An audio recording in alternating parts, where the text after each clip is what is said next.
In 1877, Colorado, Caleb Turner held his newborn son against his chest as the child's breath grew weaker with each passing hour. 3 days without milk. 3 days of watching his only piece of his dead wife slip away. The town had already buried his wife. Now they were content to bury his son too. But on the coldest night of winter, when all hope seemed lost, a grieving stranger opened her door. What happened next would defy everything the town believed about family, love, and redemption. Stay with me until the end. Hit that like button and comment what city you're watching from. I want to see how far this story travels. The church bells of Grafton, Colorado struck midnight, their iron song cutting through wind that carried snow like thrown stones. Caleb Turner didn't hear them. He was past hearing much of anything except the terrible silence coming from the bundle pressed against his chest, a silence that terrified him more than any scream could. His son was dying. 3 days. That's how long it had been since Mary died bringing this child into the world. 3 days since Caleb had become both father and widower in the same blood-soaked hour. 3 days of watching his infant son grow weaker, his cries becoming whispers, his whispers becoming nothing at all. The baby wouldn't take cow's milk, wouldn't take sugar water, wouldn't take goat's milk that Caleb had ridden 6 miles to acquire. Everything came back up, and with each failed attempt, the child's strength drained away like water through cupped hands.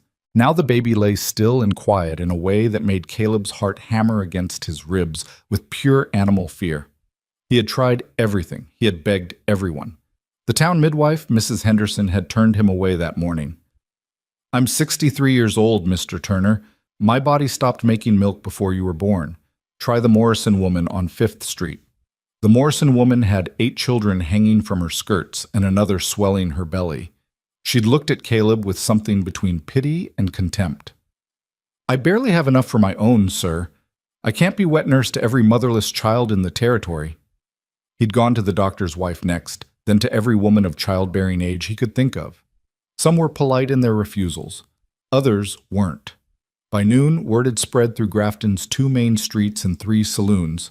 Caleb Turner was going door to door begging for breast milk like some kind of desperate animal. The laughter started around supper time. Heard Turner's asking women to nurse his whelp, Caleb had overheard through the thin walls of the general store. What kind of man puts that on a woman? The kind who should have kept his wife alive if he wanted a living son. That voice belonged to Dutch Matthews, a cattle buyer who'd courted Mary before Caleb came to town. The man had never forgiven her for choosing a dirt-poor rancher over a man with money and prospects. Caleb had almost burst through that door, almost shattered Dutch Matthews' jaw with his fist. But the baby had stirred weakly against his chest, reminding him that he had no time for pride or vengeance. His son was dying. Nothing else mattered, so he'd swallowed his rage and kept walking, kept begging, kept searching for someone, anyone, who might show mercy to a child who'd done nothing wrong except be born. The afternoon brought sleet that turned the streets to rivers of frozen mud. Caleb trudged through it all, his boots soaked through, his coat offering little protection against the cold. The baby was wrapped in every blanket he owned, but Caleb could feel how the child's body temperature had dropped, how his small limbs hung limp instead of curling tight the way healthy infants did. By evening, even the polite refusals had dried up. Women saw him coming and turned away. Men blocked doorways with their bodies. One rancher's wife had actually spit at his feet. "My husband says you're disturbing decent folk. Says if you come back, he'll set the dogs on you." Caleb had wanted to shout that his wife had been decent folk, that Mary had sung in the church choir and baked bread for sick neighbors, and never said an unkind word about anyone. He wanted to tell them that this baby, this dying, innocent child, was decent folk too, more decent than any of them, because he hadn't yet learned to be cruel. But his throat was too tight for words, and the baby was too quiet, and the sun was setting on the 3rd day. That's when Caleb understood the truth. The town wasn't going to help. They were going to let his son die, then they'd cluck their tongues at the funeral and say what a shame it all was, and life would go on for everyone except Caleb Turner and his nameless boy. Because the baby still had no name. Mary had died before she could speak it, and Caleb couldn't bring himself to name a child he might have to bury. It felt like a curse, like saying the words would make death inevitable. The wind picked up as darkness fell. Caleb found himself on the steps of Grafton Methodist Church without quite remembering how he got there. His legs had simply carried him to the last place he could think to go. The church was locked. Sunday services were 2 days away, and Reverend Michaels lived 3 miles outside town on a homestead with his grown children. Caleb sank onto the top step, his back against the heavy wooden doors. The baby lay against his chest, barely moving, barely breathing.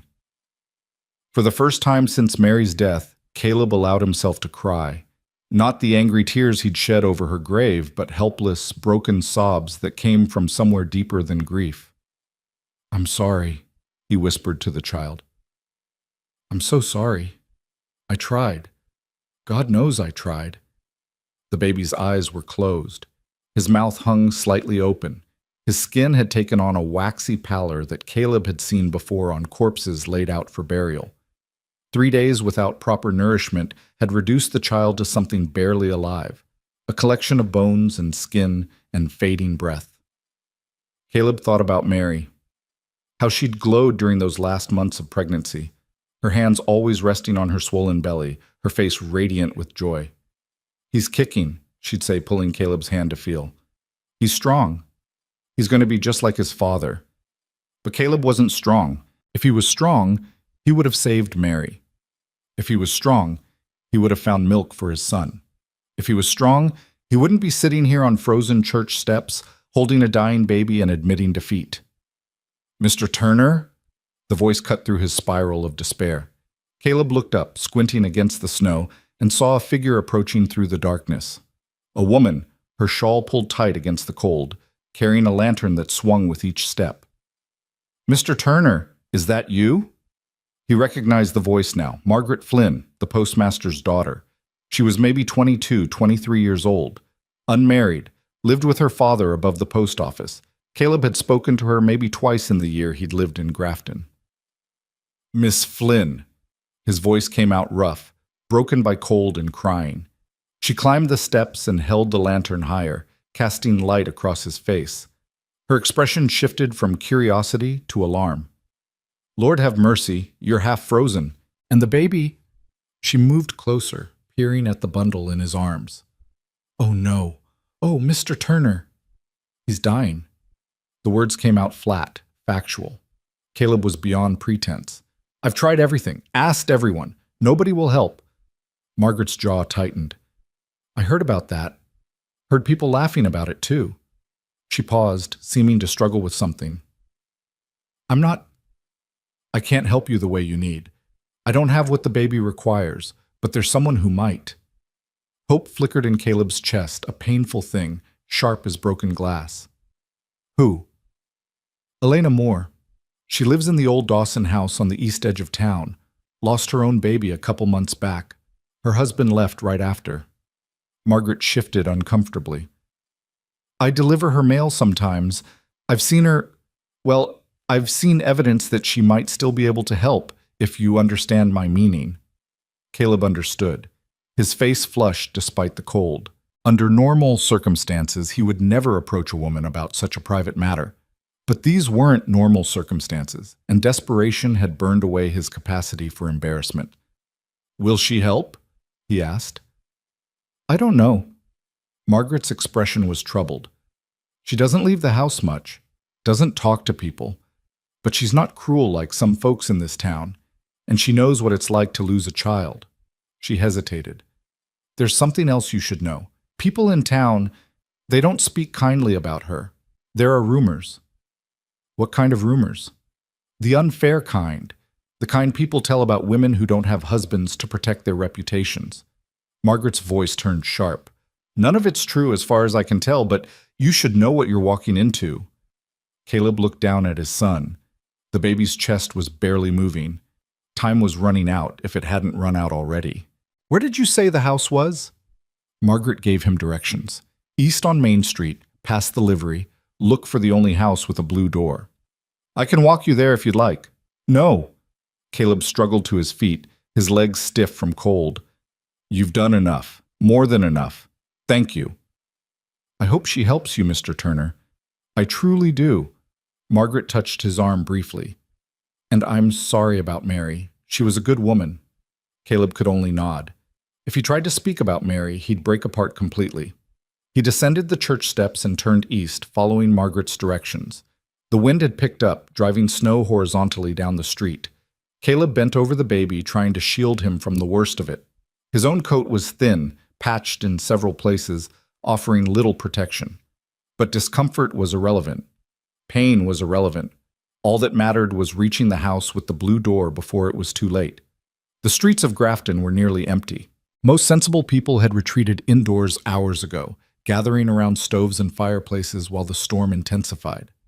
Yellow lamplight glowed in windows as Caleb passed, offering glimpses of families sitting down to supper, children playing on floors, couples talking over coffee. Normal life. The life he'd thought he would have with Mary. The baby stirred against his chest, a weak, fluttering movement that might have been breathing or might have been dying. Caleb quickened his pace, his boots slipping on ice, his breath coming in ragged gasps. Please, he thought, please let this woman help. Please let my son live. He wasn't sure who he was praying to. He'd never been a particularly religious man, though Mary had been. She'd believed in a loving deity who watched over his children.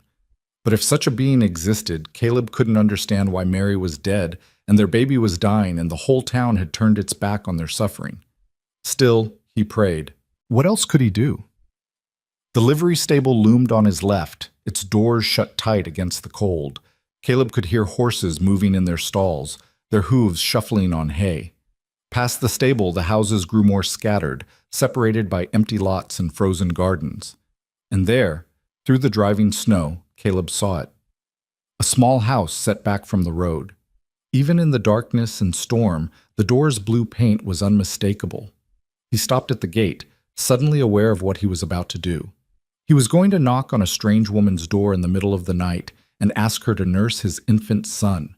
He was going to intrude on her grief and privacy and ask for something desperately intimate. Under any other circumstances, it would be unthinkable, but the baby in his arms had gone completely still. Caleb pushed through the gate and stumbled up the path to the door. His hands were so cold he could barely form a fist to knock. When he finally managed it, the sound seemed to echo in the storm-muffled silence. No response. He knocked again, harder. "Please," he called out. "Please, I need help. My baby's dying." Still nothing. Caleb leaned his forehead against the door, fighting back panic. Maybe Margaret had been wrong. Maybe Elena Moore had left town. Maybe she was inside but refusing to answer. Maybe. The door opened so suddenly that Caleb nearly fell through it. A woman stood in the doorway, lamplight spilling around her silhouette. She was younger than he'd expected, maybe 30 at most, with dark hair pulled back and eyes that held a kind of exhausted wariness. "What do you want?" Her voice was flat, emotionless. "My baby." Caleb held out the bundle with shaking hands. "He's starving. Won't take cow's milk or anything else. I heard Margaret Flynn said that you could possibly." He couldn't finish. The words tangled in his throat. Elena Moore's expression didn't change. She looked at the baby, then at Caleb, then back at the baby. For a long moment she said nothing. Then, "Come inside. You're letting in the cold." She stepped back and Caleb entered a small, neat parlor. The house was warm, blessedly warm, heated by a stove that glowed in the corner. Simple furniture, clean floors, everything organized and tidy in a way that spoke of someone trying to maintain control over a life that had spiraled into chaos. Elena closed the door and turned to face him. In the better light, Caleb could see the shadows under her eyes, the tightness around her mouth.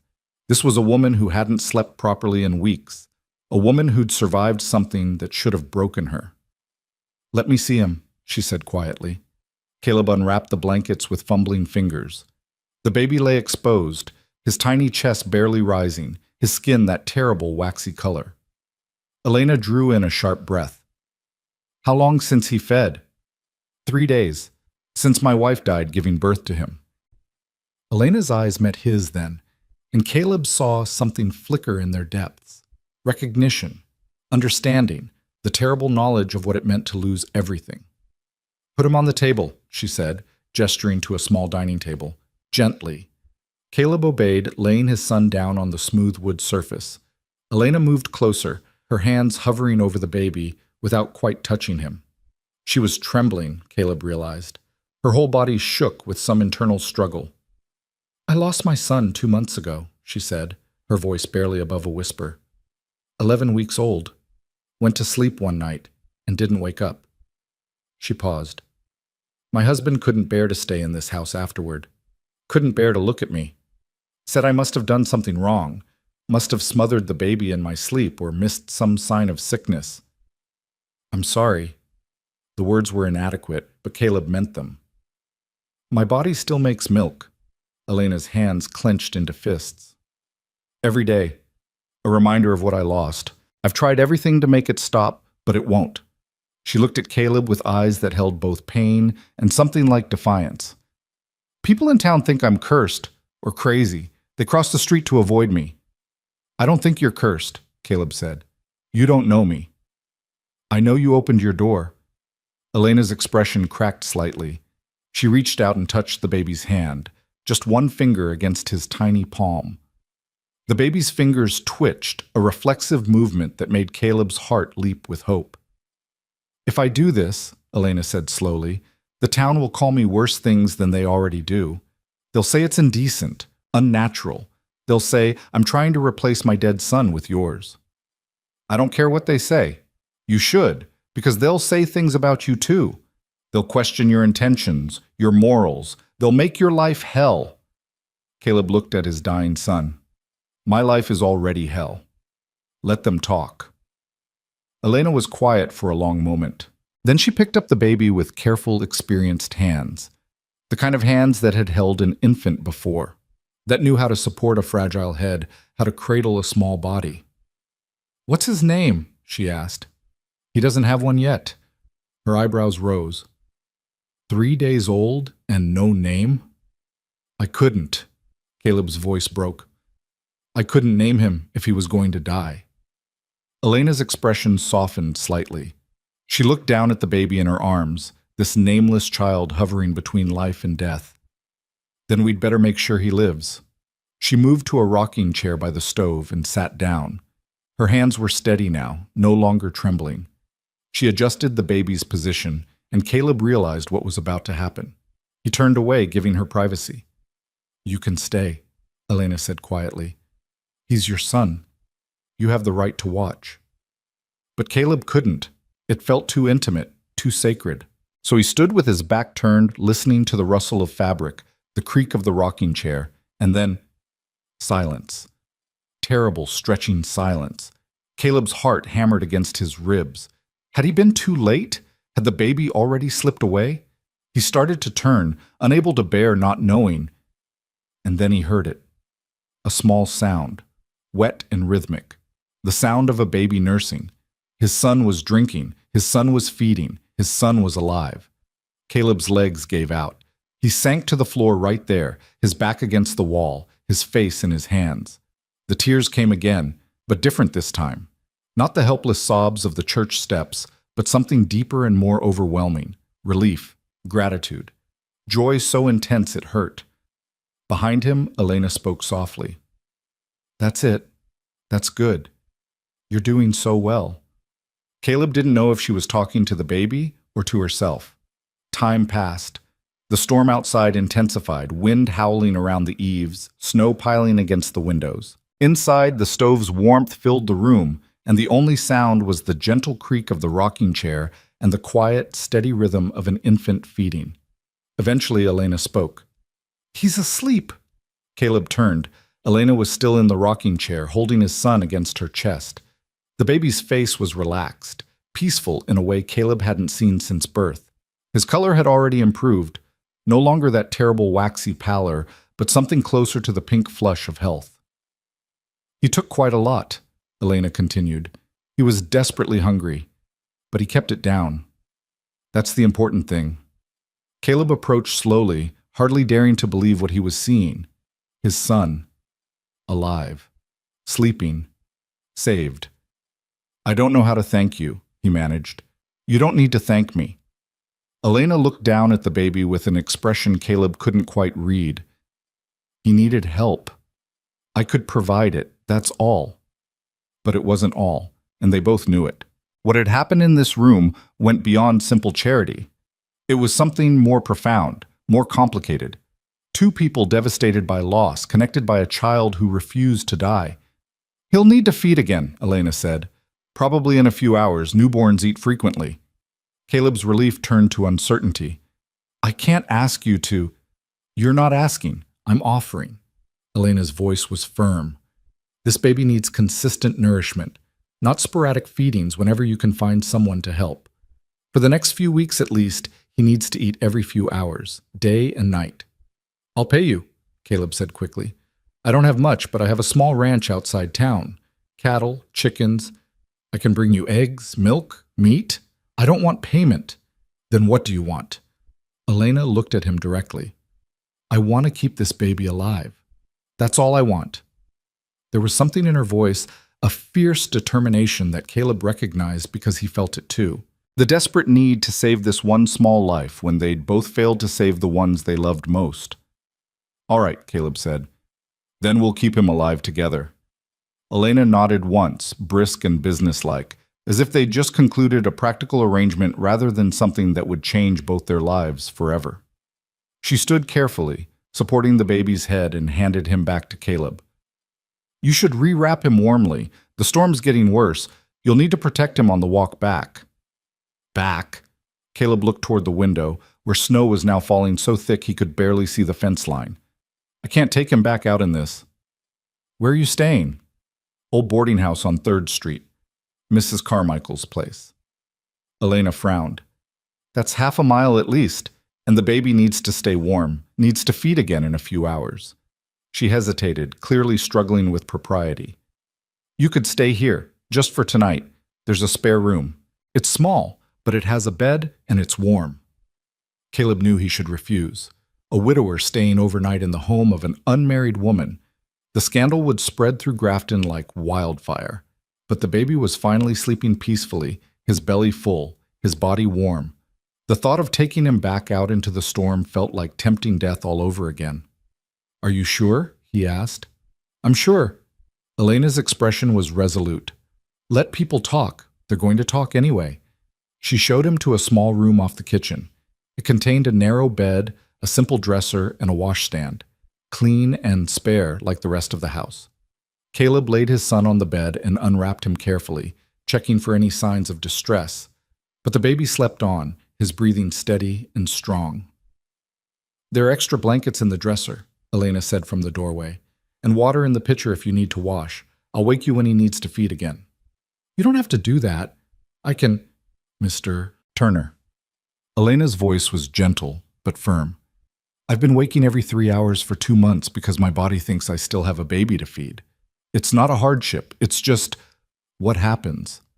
Caleb heard the pain beneath her words, the cruel trick of biology that kept her body performing its maternal functions even after her child was gone. He wanted to say something comforting, something that would ease that pain, but what comfort could he offer? His own grief was too raw, too new. "Thank you," he said instead, "for everything." Elena nodded and withdrew, closing the door softly behind her. Caleb sat on the edge of the bed, watching his son sleep. The baby's tiny fists were curled near his face, his mouth making small sucking motions even in sleep. Dreaming of milk, perhaps. Dreaming of comfort and warmth and all the things he'd been denied for 3 terrible days. The wind rattled the windows and snow hissed against the glass. But inside this small room, warmth prevailed. Safety prevailed. Life prevailed. For the first time since Mary died, Caleb allowed himself to hope that his son might actually survive. That the morning would come and his child would still be breathing. That there might be a future beyond this endless night of desperation. He lay down next to the baby, not bothering to undress, his hand resting lightly on the small chest so he could feel each breath. Up and down, in and out, the rhythm of life itself. Somewhere in the house, he heard Elena moving around, water running, the creak of floorboards, the sounds of another person dealing with grief in the deep hours of night when sleep wouldn't come. 2 strangers, Caleb thought, 2 people shattered by loss, and 1 tiny baby who'd somehow brought them together on the worst night of winter. He didn't know what would happen tomorrow, Didn't know if Elena would continue to help or if the town's judgment would force them apart. Didn't know if he could bear to name his son or if doing so would still feel like inviting fate to steal him away.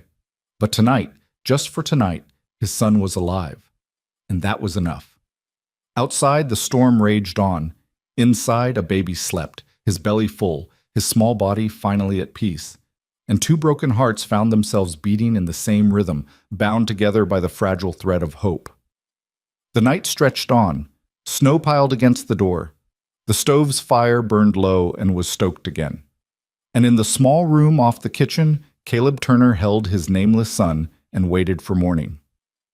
Whatever came next, they would face it together. All three of them. Dawn came late and gray, filtered through clouds that still hung low over Grafton. Caleb woke to the sound of his son crying, a strong, healthy cry that filled him with relief so profound it bordered on pain. The baby was alive, not just breathing, but demanding attention with the vigor of an infant who expected his needs to be met. Caleb picked him up, marveling at how different the child felt compared to last night. There was strength in those small limbs now, tension in the body, instead of that terrible limpness. The baby's face had color, his eyes bright with hunger and indignation. A soft knock came at the door. "Mr. Turner, may I come in?" "Yes." Elena entered, already dressed for the day in a simple gray dress, her hair neatly pinned. She looked tired, exhausted really, but there was something different about her face, a softness that hadn't been there last night. "He's hungry," Caleb said unnecessarily. "I can hear that." Elena approached and held out her arms. "May I?" Caleb handed over the baby, watching as Elena settled into the room's single chair and began the process of feeding. He turned away again, offering privacy, but Elena's voice stopped him. "You don't have to keep doing that, turning away, I mean." Her tone was matter-of-fact. "This is how babies eat. It's natural. You're going to see it dozens of times in the coming weeks if we're going to keep him healthy." She was right, of course, but years of propriety were hard to shake, even in desperate circumstances. Caleb compromised by sitting on the edge of the bed, his gaze fixed on the window rather than on Elena. "Did you sleep?" he asked. "Some. Not much." She paused. "Did you know you talk in your sleep?" Caleb felt heat rise to his face. "I didn't. What did I say?" "Mary, you kept apologizing to someone named Mary." Elena's voice was gentle. "Your wife?" "Yes." The word came out rough. "I keep thinking if I'd done something different, gotten the doctor faster, been more insistent about—" He stopped, unable to continue. "She died in childbirth?" "The baby was breech. Took 12 hours. The doctor said there was nothing anyone could have done differently, but I can't help thinking that you failed her." Elena finished the thought. "I know. I think the same thing about my son, that I must have missed something, some sign that he was sick, some way I could have saved him." They sat in silence for a moment, two people who understood that particular flavor of guilt, the kind that comes from surviving when someone you love didn't. "My husband blamed me," Elena continued quietly. "Said I must have rolled onto the baby in my sleep. Never mind that I hardly slept at all those first weeks, that I checked on him constantly. He needed someone to blame, and I was there." "Where is he now, your husband?" "Denver, last I heard. Left 2 days after we buried our son. Took everything of value except this house. It was in my family, so he couldn't sell it. Sent divorce papers a month later." She said it without emotion, as if recounting facts about strangers. "The town thinks I drove him away with my grief, that I was too broken to be a proper wife. The town seems to think a lot of cruel things. They do." The baby made a small sound and Elena adjusted his position. "You'll learn that quickly if you stay here. Grafton is not kind to people who don't fit their idea of normal." Caleb thought about the laughter yesterday, the closed doors, the woman who'd spit at his feet. "I'm already learning." "Then you should also know that if word spreads about you staying here last night, people will assume the worst, about both of us." "Let them assume." Caleb's voice came out harder than he intended. "I don't care what they think. My son was dying. You saved him. Nothing else matters." Elena looked at him then, really looked at him, and something passed between them, an understanding. a recognition that they'd both moved beyond caring about social niceties and into a territory where only survival mattered. "He's finished," she said, lifting the baby to her shoulder and patting his back gently. A small burp emerged, making them both smile slightly. "He's a good eater, strong. Like his mother." Caleb's throat tightened. "Mary was the strongest person I knew. She worked the ranch right up until the day before he was born. Never complained, never asked for help she didn't need." "She sounds remarkable." She was. Caleb stood, needing to move, to do something with the grief that threatened to overwhelm him. "I should get back to the boarding house, collect my things. I haven't been there since yesterday morning. Mrs. Carmichael is probably wondering where I am." "Mrs. Carmichael already knows where you are." Elena's voice was dry. "Betty Carmichael knows everything that happens in this town within 6 hours of it happening. She probably knew you were here before you finished knocking on my door last night." Caleb winced. "Then the whole town knows by now." "Most likely." Elena stood and handed the baby back to him. "Which is why you need to decide what you're going to do. This baby needs to eat every 3 to 4 hours. If you take him back to the boarding house, you'll be making this walk multiple times a day in whatever weather comes. And Mrs. Carmichael won't allow me to visit you there. Not unmarried as I am, it wouldn't be proper." "But me staying here would be?" "No. But at least the baby would be warm and fed. You have to decide which matters more, your reputation or your son's survival." It wasn't really a choice at all. Caleb looked down at his son, who was already starting to doze off, milk-drunk and content. 3 days ago, this child had been hovering at death's door. Now he was thriving, because of Elena. "I'll stay," Caleb said. "If you'll have us." Elena's expression was unreadable. "I have conditions." "Name them." "You contribute to the household. I'm not running a charity. You can chop wood, tend the chickens, help with repairs. I know you have a ranch outside town. You can work there during the day, but you stay here at night so the baby has consistent access to feeding." "Agreed." "Second condition, we keep this strictly practical. You need help with your son. I can provide it, but people are going to make assumptions, and I won't have my reputation damaged more than it already is by any actual impropriety." Caleb felt his face flush again. "I would never—" "I'm not saying you would. I'm saying we need to be clear about boundaries. Separate rooms, separate lives that just happen to overlap for the sake of a baby." "Of course." Caleb paused. "Is there a third condition?" Elena hesitated, and for the first time he saw vulnerability in her expression. "When this is over, when he's old enough to eat solid food and doesn't need me anymore, you take him and go. No arguments, no Yanqi." "I can't." She stopped, gathering herself. "I can't let myself pretend he's mine. I can't do that to myself. So when the time comes, you have to be willing to leave." Caleb heard the pain beneath her words. She was already protecting herself against the inevitable attachment, already bracing for another loss. He wanted to tell her it wouldn't be like that she wouldn't have to lose another child, but he couldn't make promises about the future when the present was uncertain enough. "Agreed," he said quietly. Elena nodded, brisk and businesslike again. "Then it's settled. You should go collect your things from Mrs. Carmichael's. I'll watch the baby while you're gone." Caleb wrapped his son carefully in blankets and laid him in Elena's arms. Their hands touched briefly during the transfer, and he felt calluses on her palms. Working hands, capable hands, hands that had held her own baby and now held his. "I'll be back within the hour," he promised. "Take your time.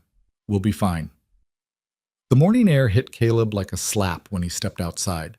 The storm had passed, leaving behind a world transformed by snow.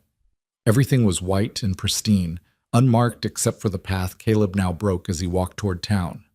The sun was trying to break through the clouds, sending shafts of pale light across the frozen landscape. It was beautiful in the way that only winter mornings could be, and Caleb felt a stab of grief that Mary would never see it, would never see their son grow, would never know that the baby had survived his first terrible days. The streets of Grafton were already busy despite the early hour.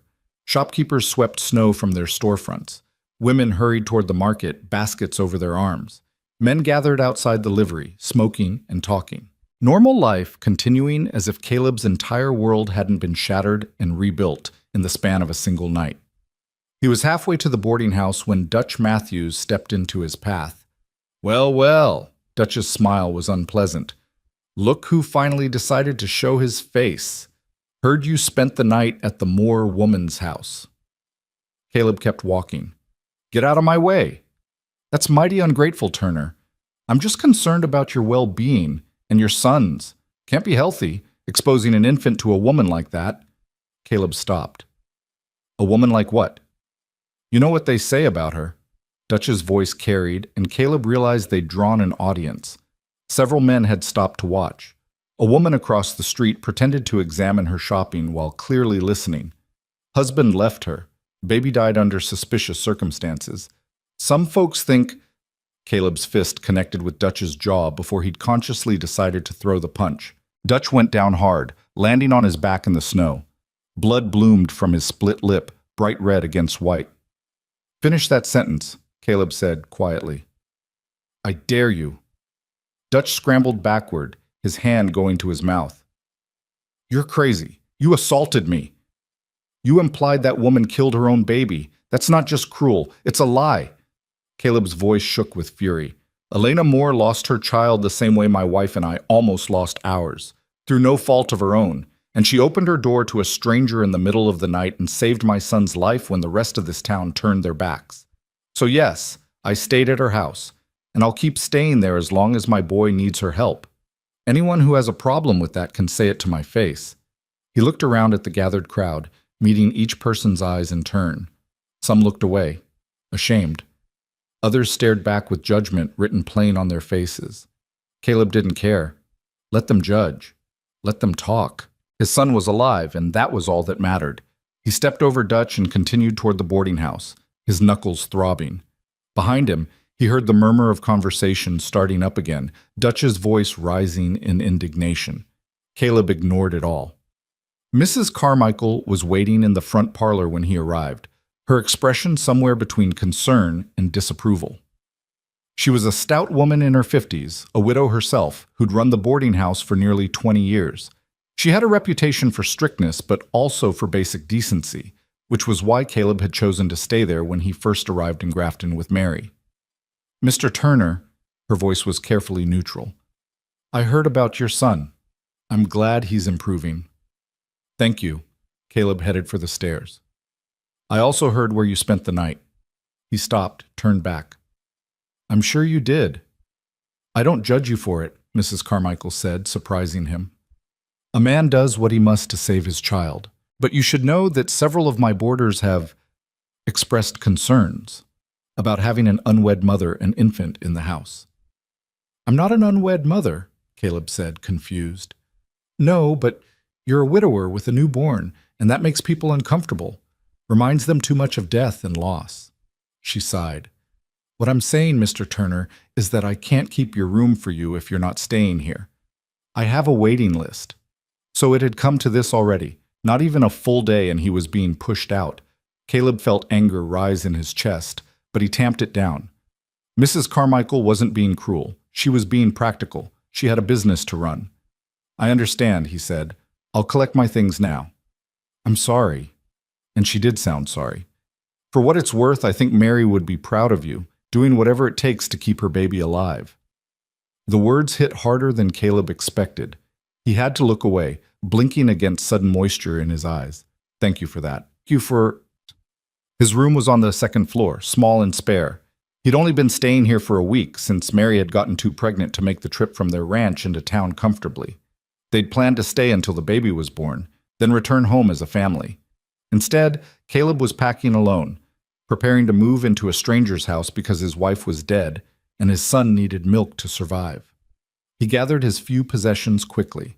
A spare set of clothes, his shaving kit, the leather satchel Mary had given him on their wedding day, a photograph of the two of them taken in Denver on their honeymoon, the only photograph he owned. He wrapped it carefully in a shirt before tucking it into the satchel. The last thing he packed was Mary's Bible.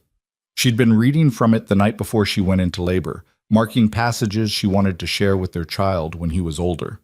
Caleb opened it now, seeing her handwriting in the margins. Notes and prayers and little observations about life. One passage was marked more heavily than the others, underlined twice. Love bears all things, believes all things, hopes all things, endures all things. Mary had believed that, had lived it. And now Caleb had to do the same. Bear the grief, believe his son would survive, hope for a future beyond this pain, endure whatever came. He closed the Bible and packed it away. Mrs. Carmichael was still in the parlor when he came down. She handed him an envelope. "This arrived for you yesterday. I forgot to mention it with everything else going on." Caleb recognized the handwriting, his brother's from Montana. He tucked it into his coat pocket to read later. Right now, he needed to get back to Elena's house, back to his son. "Thank you for everything, Mrs. Carmichael. You were kind to Mary. I won't forget that. Take care of that baby, Mr. Turner, and yourself." The walk back to Elena's house seemed longer than the walk away from it. Caleb's satchel wasn't heavy, but the weight of what he was doing pressed down on him with each step. He was moving in with a woman he'd only met last night, a woman whose husband had abandoned her, whose baby had died, whose reputation was already in tatters. They would be living under the same roof, sharing space, sharing the care of his infant son. The town would talk. They'd assume things. They'd make both their lives harder than they already were. But what choice did he have? His son needed to eat. Elena could feed him. The math was that simple and that complicated. Elena was in the kitchen when he arrived, peeling potatoes at the table. The baby lay in a basket nearby, awake and alert, making the small gurgling sounds that newborns make. He looked so different from the dying child Caleb had carried through the storm. So alive. "You're back," Elena said without looking up from her work. "I am." Mrs. Carmichael gave up my room. Caleb set down his satchel. "So I'm officially homeless except for here in the ranch." "The ranch is how far?" 6 miles north. Small operation, 50 head of cattle, some chickens, a vegetable garden that Mary tended. There's a cabin, barn, well. Nothing fancy, but it's ours." He paused. "Mine, I mean." Elena's hand stilled on the potato. "You could bring the baby there. I could come out during the day to feed him." 6 miles each way, multiple times a day, in this weather? Caleb shook his head. "That's not practical. Besides, the cabin needs work. The roof was leaking before Mary died. I haven't had time to fix it, and there's no one else out there if something goes wrong." "So you're staying here?" "If you'll still have us." Elena resumed peeling, her movements quick and efficient. "I already told you my conditions. As long as you abide by them, you're welcome to stay." "I'll abide by them." Caleb moved closer to the basket, looking down at his son. The baby's eyes tracked movement now, following sounds, growing stronger by the hour. "I should give him a name.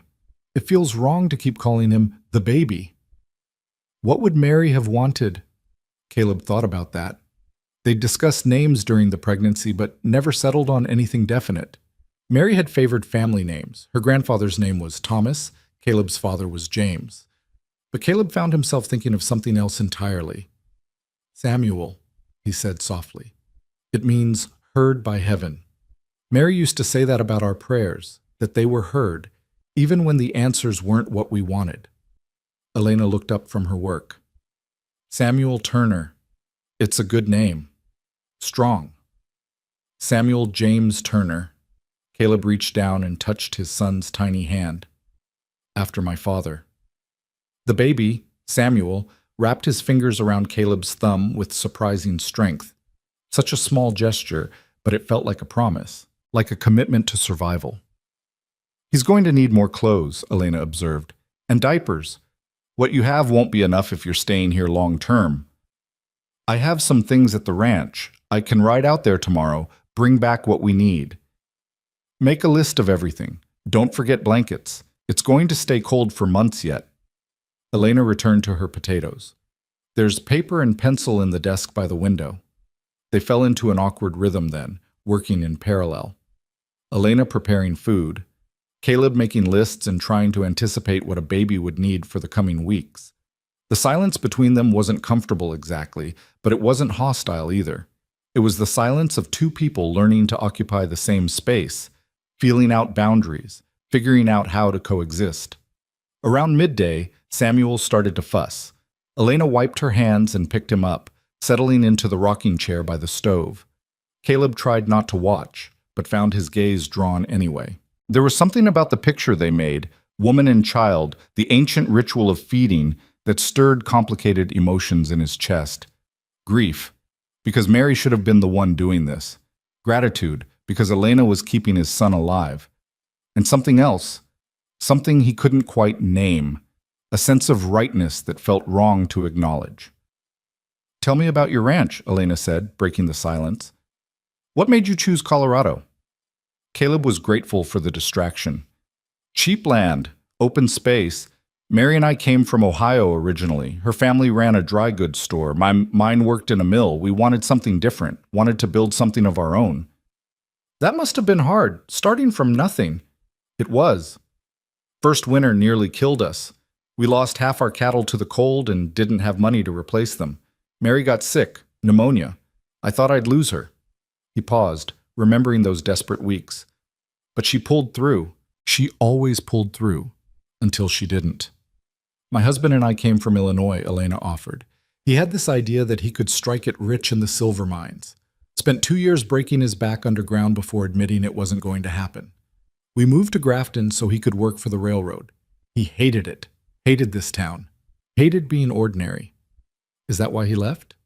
After the baby died?" "Partly, but mostly he left because I reminded him of failure. Our son dying felt like one more thing he couldn't fix, couldn't control. Easier to blame me and start over somewhere else." Caleb heard the bitterness in her voice, carefully controlled but present nonetheless. "His loss?" he said. "Any man who'd abandon his wife after losing a child isn't worth mourning." Elena's eyes met his, surprised. "That's kind of you to say." "It's not kind. It's true." They looked at each other for a long moment, two people who understood loss in ways they'd never wanted to. Then Samuel made a small sound, and Elena looked away, returning her attention to the baby. The afternoon passed slowly. Caleb made himself useful, chopping wood for the stove, checking the roof for damage from last night's storm, fixing a loose board on the front steps. Physical work felt good after days of helpless worry. It gave him something to do with his hands, his energy, his need to feel productive. Elena watched him from the window at one point, her expression unreadable. When he came back inside, she had coffee waiting. "You don't have to work so hard," she said. "I told you to contribute, but I didn't mean you had to rebuild my entire house in one day." "Keeps me busy. Keeps me from thinking too much." Caleb wrapped his hands around the warm cup. "Besides, you're feeding my son. Chopping some wood is the least I can do." "I'm not feeding him for you. I'm feeding him for him." Elena's voice was firm. "Don't make this transactional. It's not." "Then what is it?" She was quiet for a moment. "Survival. For all three of us. You need help keeping your son alive. I need a reason to get up in the morning. Samuel needs milk. Those three things happen to intersect at the right moment." It was a clinical way to describe what was happening, but Caleb understood why she framed it that way. Distance, protection. If she kept it practical and unemotional, maybe it wouldn't hurt so much when it ended. But even as she said it, her hand moved to rest gently on Samuel's back as he slept in her arms. The gesture was unconscious, tender. Whatever she told herself about keeping distance, her body had already claimed this child in some fundamental way. "What do we tell people?" Caleb asked. "When they ask about our arrangement?" "The truth. You're a widower who needs help with your infant son. I'm providing that help. Nothing more, nothing less. They won't believe it's innocent." "Then let them believe whatever they want." Elena's expression hardened. "I stopped caring what this town thinks the day they cross the street to avoid me at my own son's funeral. You should stop caring too." She was right. The town had already judged them both. Might as well give them something real to talk about instead of forcing themselves to live in shadows, trying to appease people who'd already made up their minds. "All right," Caleb said. "We tell the truth and ignore the rest." Exactly. That evening, Caleb cooked dinner, a simple meal of fried potatoes and salt pork from Elena's pantry. They ate in silence, Samuel sleeping between feedings. Outside, darkness fell early, as it did in winter. Inside, lamplight pushed back the shadows. It felt almost normal, almost like a family sitting down to supper together. But the empty chair where Mary should have been sat like a ghost at the table, and Caleb knew Elena probably felt the same about her absent husband and dead child. They were playing at normalcy, but underneath ran currents of grief too deep to ignore. After dinner, Elena fed Samuel again while Caleb washed dishes. He heard her humming softly, a lullaby perhaps, or just a tune to soothe the baby. The sound was achingly beautiful and impossibly sad. When she finished, she handed Samuel to Caleb. "You should have some time with him before bed. He needs to know his father's voice, his father's touch." Caleb took his son, still amazed by how light he was, how fragile and strong at the same time. He carried Samuel to the small room that was now theirs and sat in the single chair, cradling the baby against his chest. "Your mama would have loved you so much," he whispered. "She waited for you for so long, wanted you so badly. She'd be so proud of how strong you are." Samuel's eyes were open, dark and unfocused, but seeming to look at Caleb nonetheless, learning his father's face, building memories that wouldn't truly form for months yet, but somehow mattered anyway. "We're going to be okay," Caleb promised. "I don't know how yet, but we will. We'll figure it out. You and me." And Elena, he thought, but didn't say. Because Elena had made it clear this was temporary. When Samuel was weaned, they'd go, return to the ranch, resume their lives, leave her to her grief and empty house. But that was months away. For now, they were here. And for now, that was enough. Caleb sat holding his son until the baby fell asleep, then laid him gently in the basket Elena had provided. Samuel stirred but didn't wake, his small chest rising and falling in the steady rhythm of healthy sleep. Through the thin walls, Caleb heard Elena moving in her own room, water pouring into a basin, floorboards creaking, the sounds of another person preparing for bed. They were strangers living under one roof, bound together by circumstance and necessity. But as Caleb lay down on the narrow bed and listened to his son's breathing in the darkness, he felt something shift in his chest. Not happiness. He was too raw for that. But maybe the first stirring of peace, the sense that he wasn't completely alone in this impossible situation. Outside, wind whispered through bare trees, snow shifted on the roof, and in a small house on the edge of Grafton, 3 people who'd lost everything began the slow, painful process of learning how to survive together. Tomorrow would bring new challenges, but tonight they'd made it through. And sometimes that was all you could ask for. The days that followed established a rhythm neither of them had anticipated. Samuel woke every 3 hours like clockwork, his cries pulling both adults from whatever tasks occupied them. Elena would appear from wherever she was, the kitchen, the garden, her bedroom, and take the baby without a word. Caleb learned to recognize the different tones of his son's cries. Hunger, discomfort, the need to be held. But it was Elena who could soothe him fastest, her practiced hands knowing exactly how to position him, exactly how much pressure to use when patting his back. By the end of the first week, Caleb had ridden out to the ranch 3 times, each trip bringing back more supplies. Clothes that Mary had sewn for the baby, never worn, blankets she'd quilted during the long winter evenings, her rocking chair which Caleb set up in the parlor because Elena's was too small and uncomfortable for extended use. He couldn't bear to leave these things at the ranch, gathering dust in a cabin that echoed with Mary's absence. Elena accepted each item without comment, though Caleb saw her fingers linger on the stitching of Mary's quilts, tracing the careful patterns. She was a woman who understood what it meant to pack away a dead child's belongings. She handled Mary's handiwork with the reverence it deserved. The town's reaction came faster than either of them expected. By the second day, women Caleb had never spoken to were crossing the street to avoid him. By the third, someone had left a note nailed to Elena's door. Harlot. 4 letters, vicious in their simplicity. Elena had torn it down before Caleb could see it, but he'd found the crumpled paper in her kindling box that evening. "Ignore them," Elena said when he confronted her about it. "I told you this would happen." "That doesn't make it right." "No, but getting angry won't change it either." She was folding diapers at the table, her movements precise and controlled. "Save your energy for things that matter."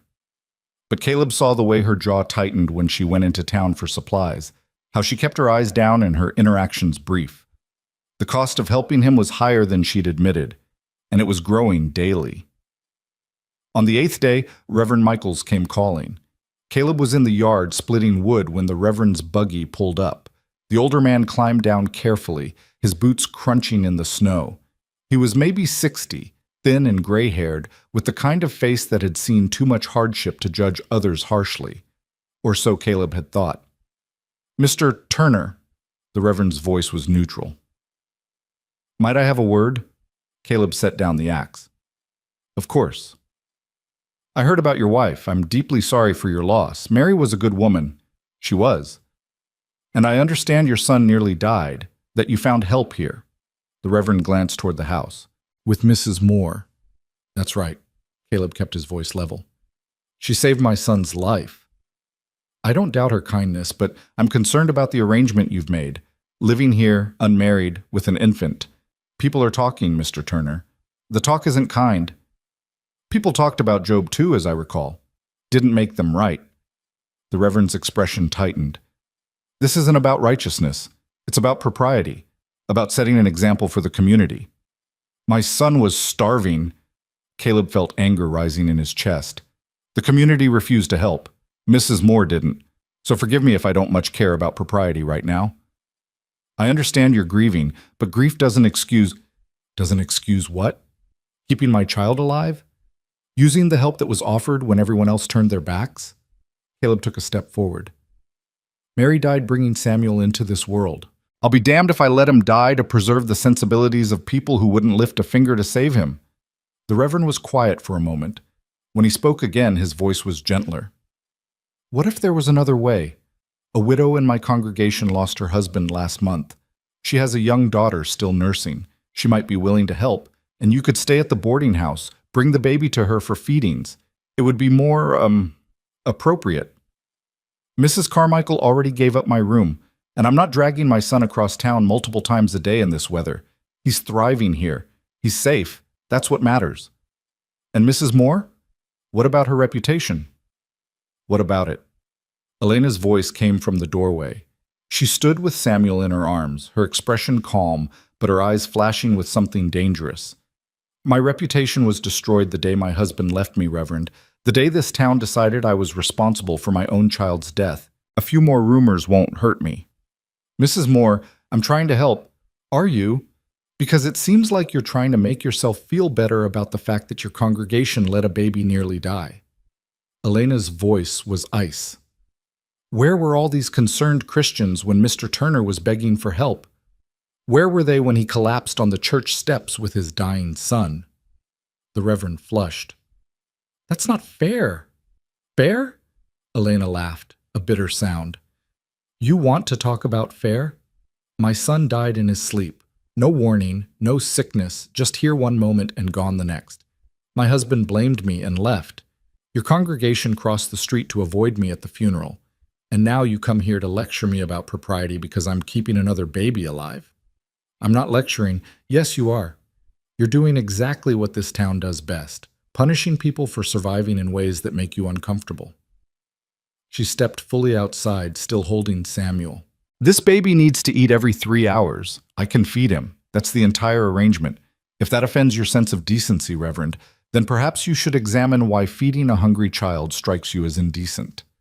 The Reverend opened his mouth, then closed it. He looked between Elena and Caleb, seemed to realize he'd lost this battle before it began. "I'll pray for you both," he said finally. "Pray for yourself," Elena replied. "We're fine." They watched him drive away in silence. Only when the buggy had disappeared down the road did Elena's shoulders slump slightly. Samuel stirred in her arms, making small, unhappy sounds. "He's hungry," she said quietly. "I should feed him." She went inside without another word. Caleb stood in the yard for a long moment, staring at the Reverend's tracks in the snow. The man had meant well, probably, but good intentions counted for nothing when they came wrapped in judgment. Inside, Elena was already settled in Mary's rocking chair, Samuel nursing contentedly. Caleb hung his coat and moved to the kitchen, needing something to do with his hands. He started coffee, though it was barely past noon. "I'm sorry," he said. I didn't mean to bring this trouble to your door. You didn't bring it. It was already here. Elena's voice was steady, but Caleb heard the exhaustion beneath it. I've been the town pariah for 2 months. At least now I have a reason that actually matters. Caleb poured 2 cups of coffee, brought one to her.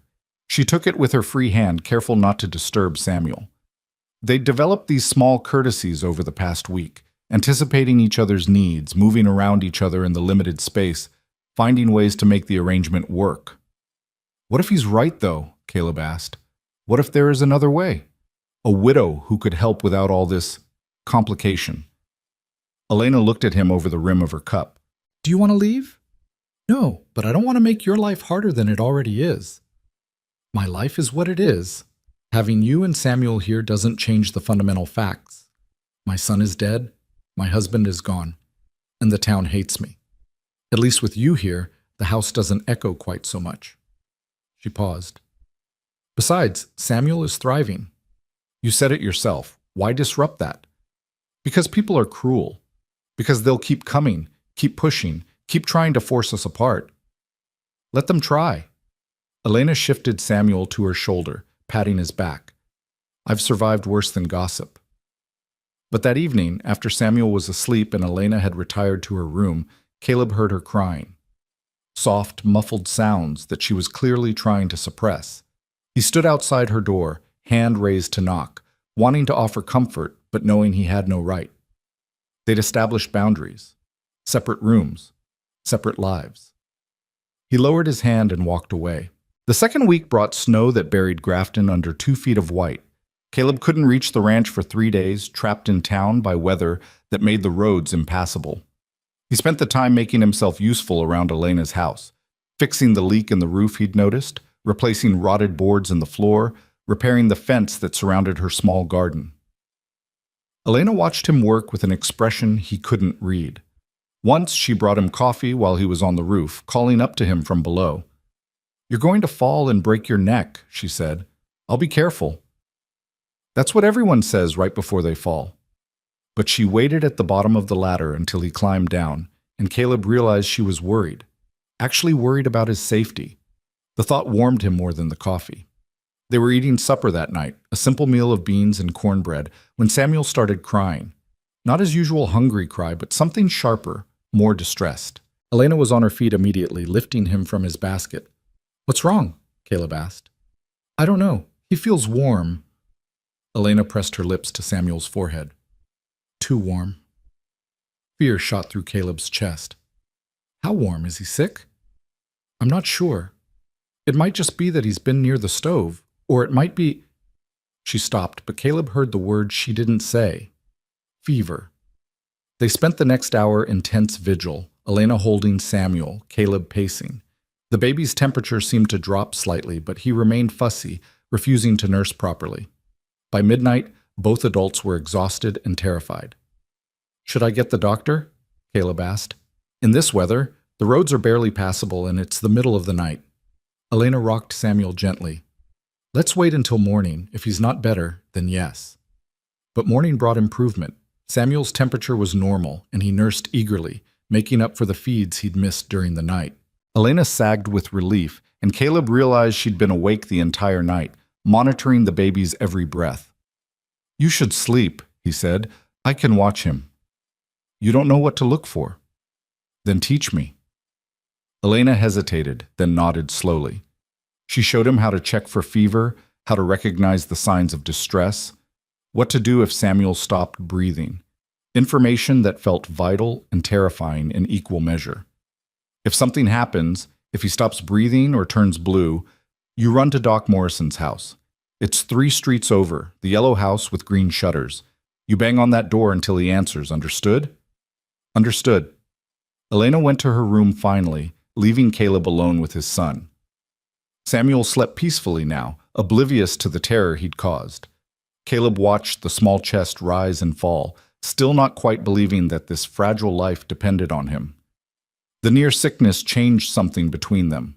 Elena started teaching Caleb things she'd been handling alone, how to change diapers properly, how to swaddle Samuel so he felt secure, how to hold him during feeding so he didn't get air in his stomach. Small, practical skills that felt like intimacies. Mary would have been better at this, Caleb said one afternoon, fumbling with a diaper pin. Maybe, but Mary isn't here.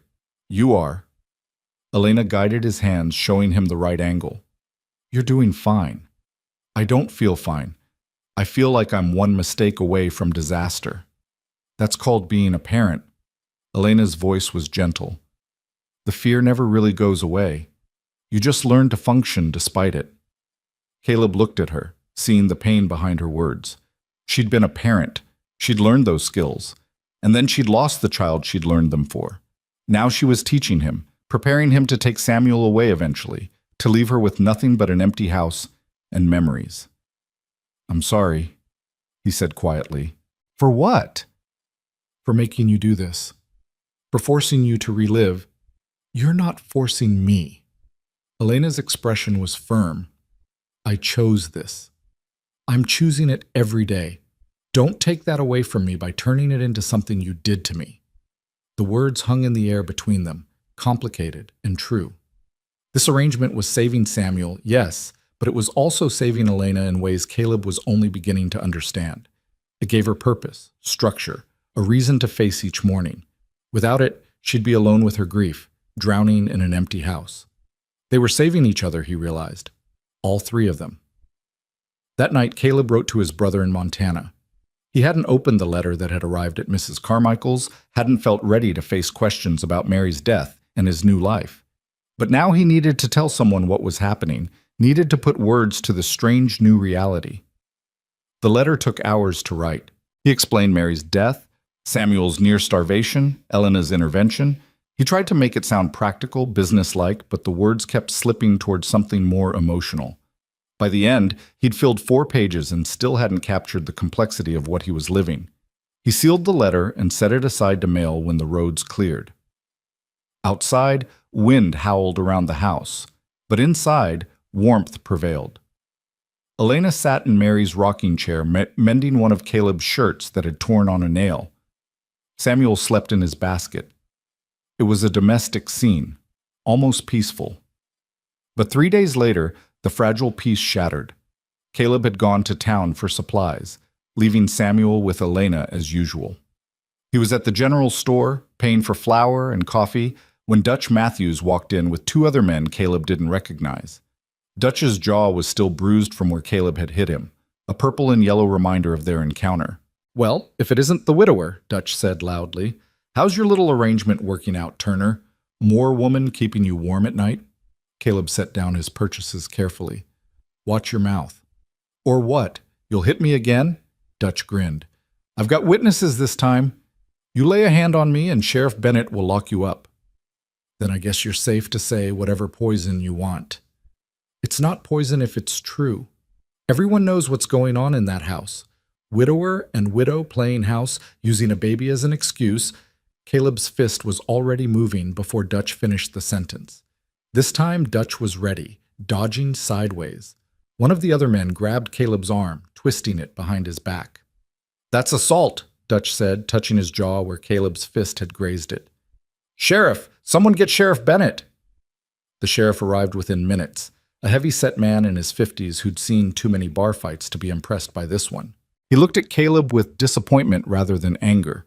Mr. Turner, this isn't like you. He was insulting Mrs. Moore. I was stating facts, Dutch interjected. Man's living in sin with a woman not his wife, using his baby as a shield. That's enough. The sheriff held up a hand.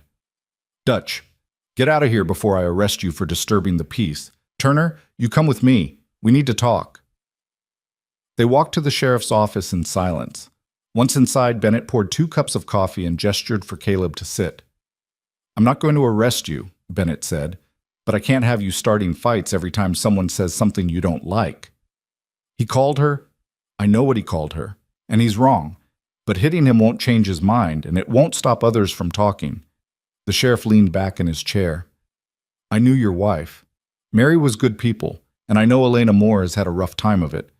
But the situation you're in, it's causing problems. Oh, my son was dying. She saved him. What was I supposed to do? I'm not saying you did wrong. I'm saying you need to be smart about how you handle the aftermath. Bennett took a sip of coffee. Have you thought about making the arrangement official?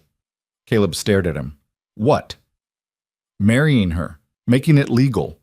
It would stop the talk, make everything proper in the eyes of the law and the church. I buried my wife 2 weeks ago. I know, and I'm not saying it's ideal, but it would solve a lot of problems. Bennett's expression was sympathetic. Think about it from the town's perspective. Right now, you're a widower living with an unrelated woman. If she were your wife, even just legally, it changes everything. I don't love her. The words came out harsher than Caleb intended. I love Mary. I'll always love Mary. Love's not required for a legal marriage. Plenty of people marry for practical reasons. Land, money, children. This would be for your son's welfare and her reputation. That's practical enough. Caleb stood abruptly. I need to go. Think about it, Bennett called after him. Before this situation gets worse. Caleb walked back to Elena's house in a daze, the sheriff's words echoing in his head. Marriage. To a woman he barely knew. To make their arrangement respectable. To stop the gossip and judgment. It made a terrible kind of sense, but it also felt like a betrayal of everything he'd had with Mary. Their marriage had been built on love, on choosing each other freely. The idea of entering another marriage as a business transaction made his stomach turn. Elena was in the kitchen when he arrived, Samuel sleeping in her arms. She took one look at Caleb's face and frowned. What happened? He told her about the confrontation with Dutch, the sheriff's intervention, the suggestion that had been made. Elena listened without interrupting, her expression growing more closed with each word. Marriage, she said flatly when he finished. That's what Bennett suggested. And what did you say? That I needed time to think about it. Caleb ran a hand through his hair. I don't know what to do. Part of me says he's right. It would solve problems, but the rest of me doesn't want to dishonor your wife's memory by marrying someone you don't love. Elena's voice was understanding but firm. I get it. I feel the same way. You do? My marriage ended badly, but it still meant something once. The idea of marrying again just to satisfy small-minded gossips feels wrong. She shifted Samuel to her other arm. But I also understand the practicality of it. We're already living like a married couple in some ways, sharing a house, caring for a child together. The only thing missing is the legal document. Do you want to get married? Caleb asked bluntly. Elena was quiet for a long moment. I don't want to get married, but I might be willing to do it anyway, if it means Samuel stays safe and healthy and we can stop worrying about the town's judgment. That's as honest as I can be. We'd both be doing it for the wrong reasons. Or we'd be doing it for the only reason that matters, protecting a child. Elena looked down at Samuel. But I won't pressure you. This has to be your choice. Caleb thought about Mary, buried in the cold ground, about the life they'd planned that would never happen, about the vows he'd made to love her until death. Death had come, but love hadn't died with it. He still loved her, still missed her, still felt like part of himself had been torn away. But Samuel was alive and thriving, and that was because of Elena, because she'd opened her door on the worst night of Caleb's life and given them both a chance to survive. She'd asked for nothing in return except the opportunity to help. She deserved better than to be treated as scandalous for her kindness. Let me think about it, he said finally. Can you give me a few days? Take all the time you need. I'm not going anywhere. But 2 days later, the decision was made for them. Caleb woke in the middle of the night to pounding on the door. He stumbled from bed, half asleep, and found Sheriff Bennett on the porch with a grim expression. What's wrong? Caleb asked. Town council met tonight. There's been complaints about your living situation. They've issued an order. Either you marry Mrs. Moore within the week, or you move out and find other arrangements for the baby. Caleb felt ice in his veins. They can't do that. They just did. I'm sorry, Turner. I tried to argue against it, but Dutch Matthews and his friends pushed it through. They're calling it a moral hazard. Bennett looked genuinely apologetic. You have 7 days. The sheriff left, and Caleb stood on the porch staring into darkness. Behind him, he heard Elena's door open, heard her footsteps approaching. I heard, she said quietly. The walls are thin. We could fight this. Get a lawyer. With what money? And what judge in this territory would rule in favor of an unmarried man and woman living together? Elena's voice was pragmatic, but Caleb heard the resignation in it. They've backed us into a corner. I won't force you into a marriage you don't want. And I won't let Samuel suffer because we're too proud to do what's necessary. Elena touched his arm briefly. It doesn't have to mean anything beyond the legal paperwork. We can keep our separate rooms, our separate lives. Just add a marriage certificate to make it official. That's not fair to you. Life's not fair. I learned that when my son died. She stepped back, wrapping her arms around herself against the cold. We have 7 days to decide.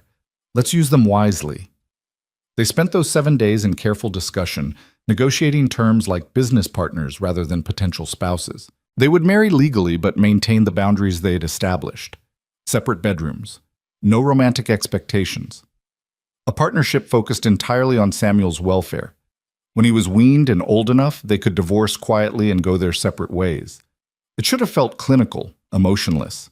But Caleb found himself watching Elena during those days, seeing her in ways he hadn't before.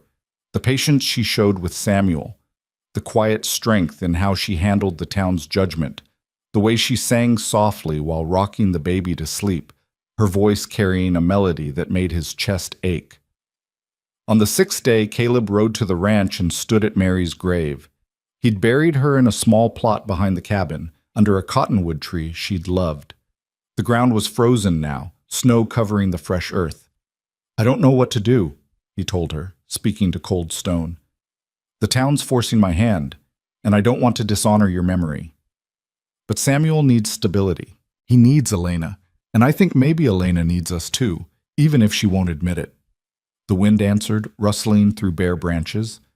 Caleb waited, hoping for some sign, some indication of what Mary would want. But the dead didn't speak, and he was left to make this choice alone. He thought about their last conversation, hours before she went into labor. She'd been excited, nervous, chattering about all the things they'd do as a family, and then she'd grown serious, taking his hand. If something happens to me, she'd said, nothing's going to happen. But if it does, promise me you'll take care of our baby. Promise me you'll do whatever it takes to keep him safe and loved. Caleb had promised, not believing he'd ever have to keep that vow. Now standing at her grave, he understood what she'd been asking. Not that he mourn her forever, not that he preserve her memory at the cost of their son's welfare, but that he do whatever it took, to give Samuel the life she'd wanted for him, even if that meant marrying someone else. I'm sorry, he whispered to the snow-covered ground, but I made you a promise, and I'm going to keep it. On the 7th day, Caleb and Elena stood before Justice of the Peace Williams in his office above the pharmacy. There were no flowers, no guests, no celebration.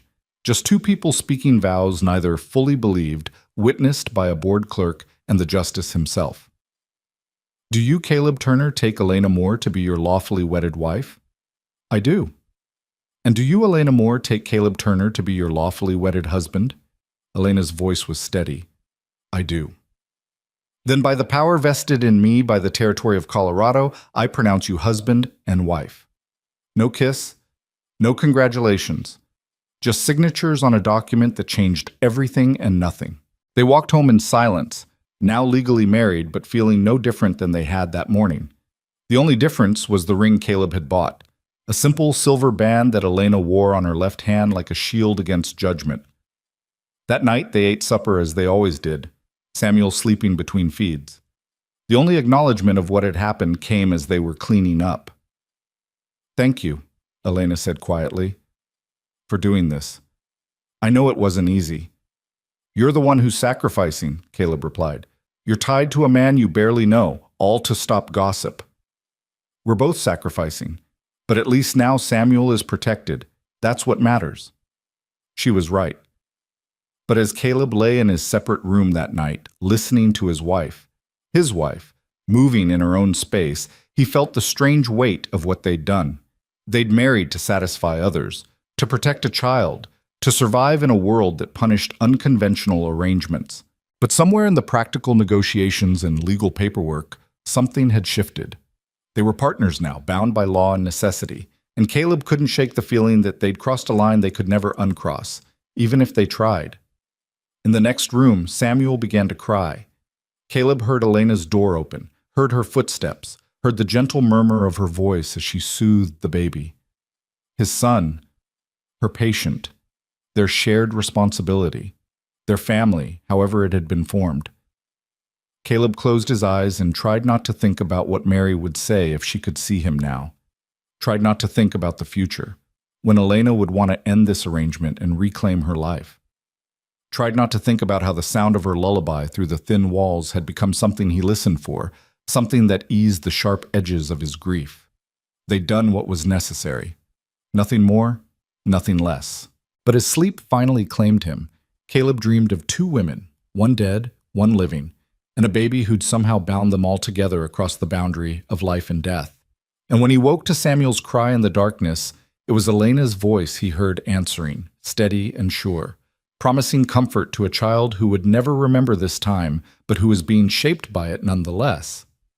7 days. That's all it had taken to go from strangers to married partners. 7 days to build something that looked like a family from the outside, even if the inside was still hollow with grief and uncertainty. But it was enough. For now, it was enough. The marriage certificate changed nothing about their daily routine, but it changed everything about how Grafton treated them. The hostile stares softened slightly. Women still crossed the street, but now they nodded curtly instead of looking away entirely. Dutch Matthews kept his distance, though his eyes still followed Caleb with barely concealed contempt whenever their paths crossed. Respectability, Caleb learned, was a thin veneer easily applied by a piece of paper and just as easily stripped away by circumstance. 3 weeks into the marriage, Elena received a letter from her sister in Illinois. Caleb found her in the kitchen that afternoon. The letter crumpled in her fist, her face pale and tight with anger. "What's wrong?" he asked. Elena smoothed the letter out on the table, her hands shaking slightly. "My sister heard about the marriage. Somehow word reached Illinois." She laughed bitterly.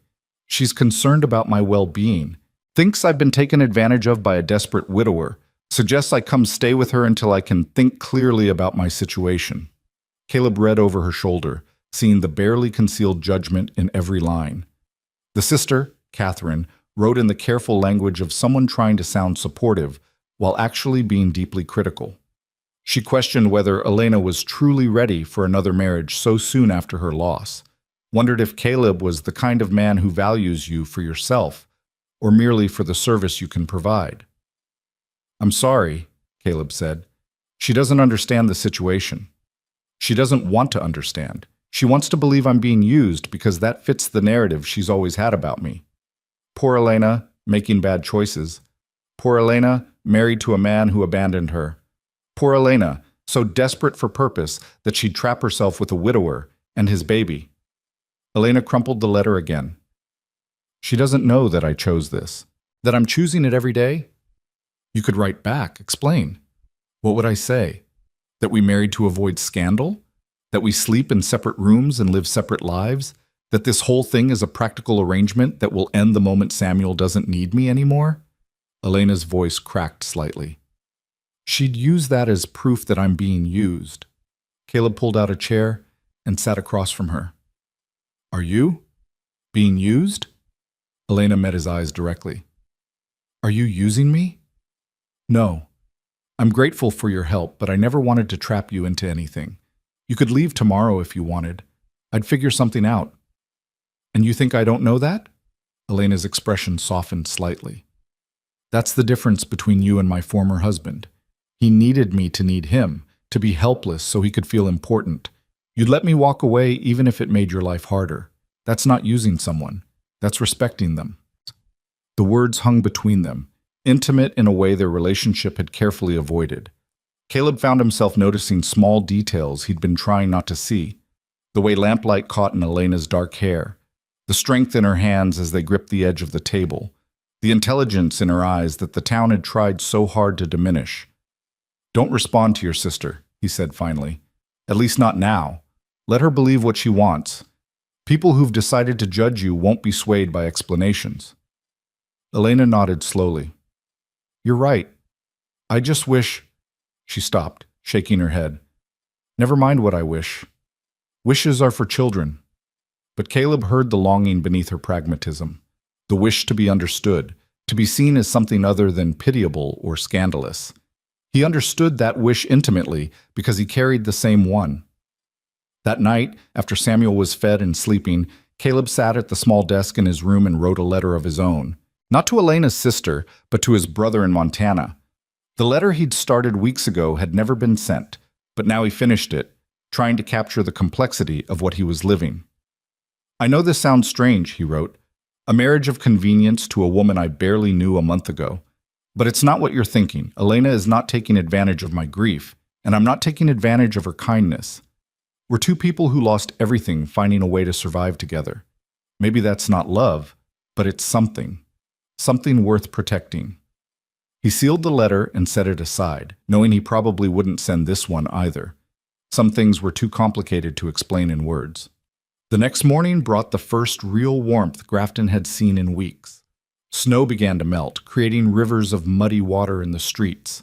Icicles dripped from roof lines. And with the thaw came visitors. Margaret Flynn arrived first, the postmaster's daughter who'd directed Caleb to Elena's door that terrible night. She stood on the porch with a basket of preserves and an awkward smile. "Mrs. Turner," she said when Elena answered, "I wanted to congratulate you on your marriage and to apologize for not visiting sooner." Elena's surprise was evident. "There's nothing to apologize for." "Yes, there is. I should have come before, should have shown support when people were talking, but I was a coward."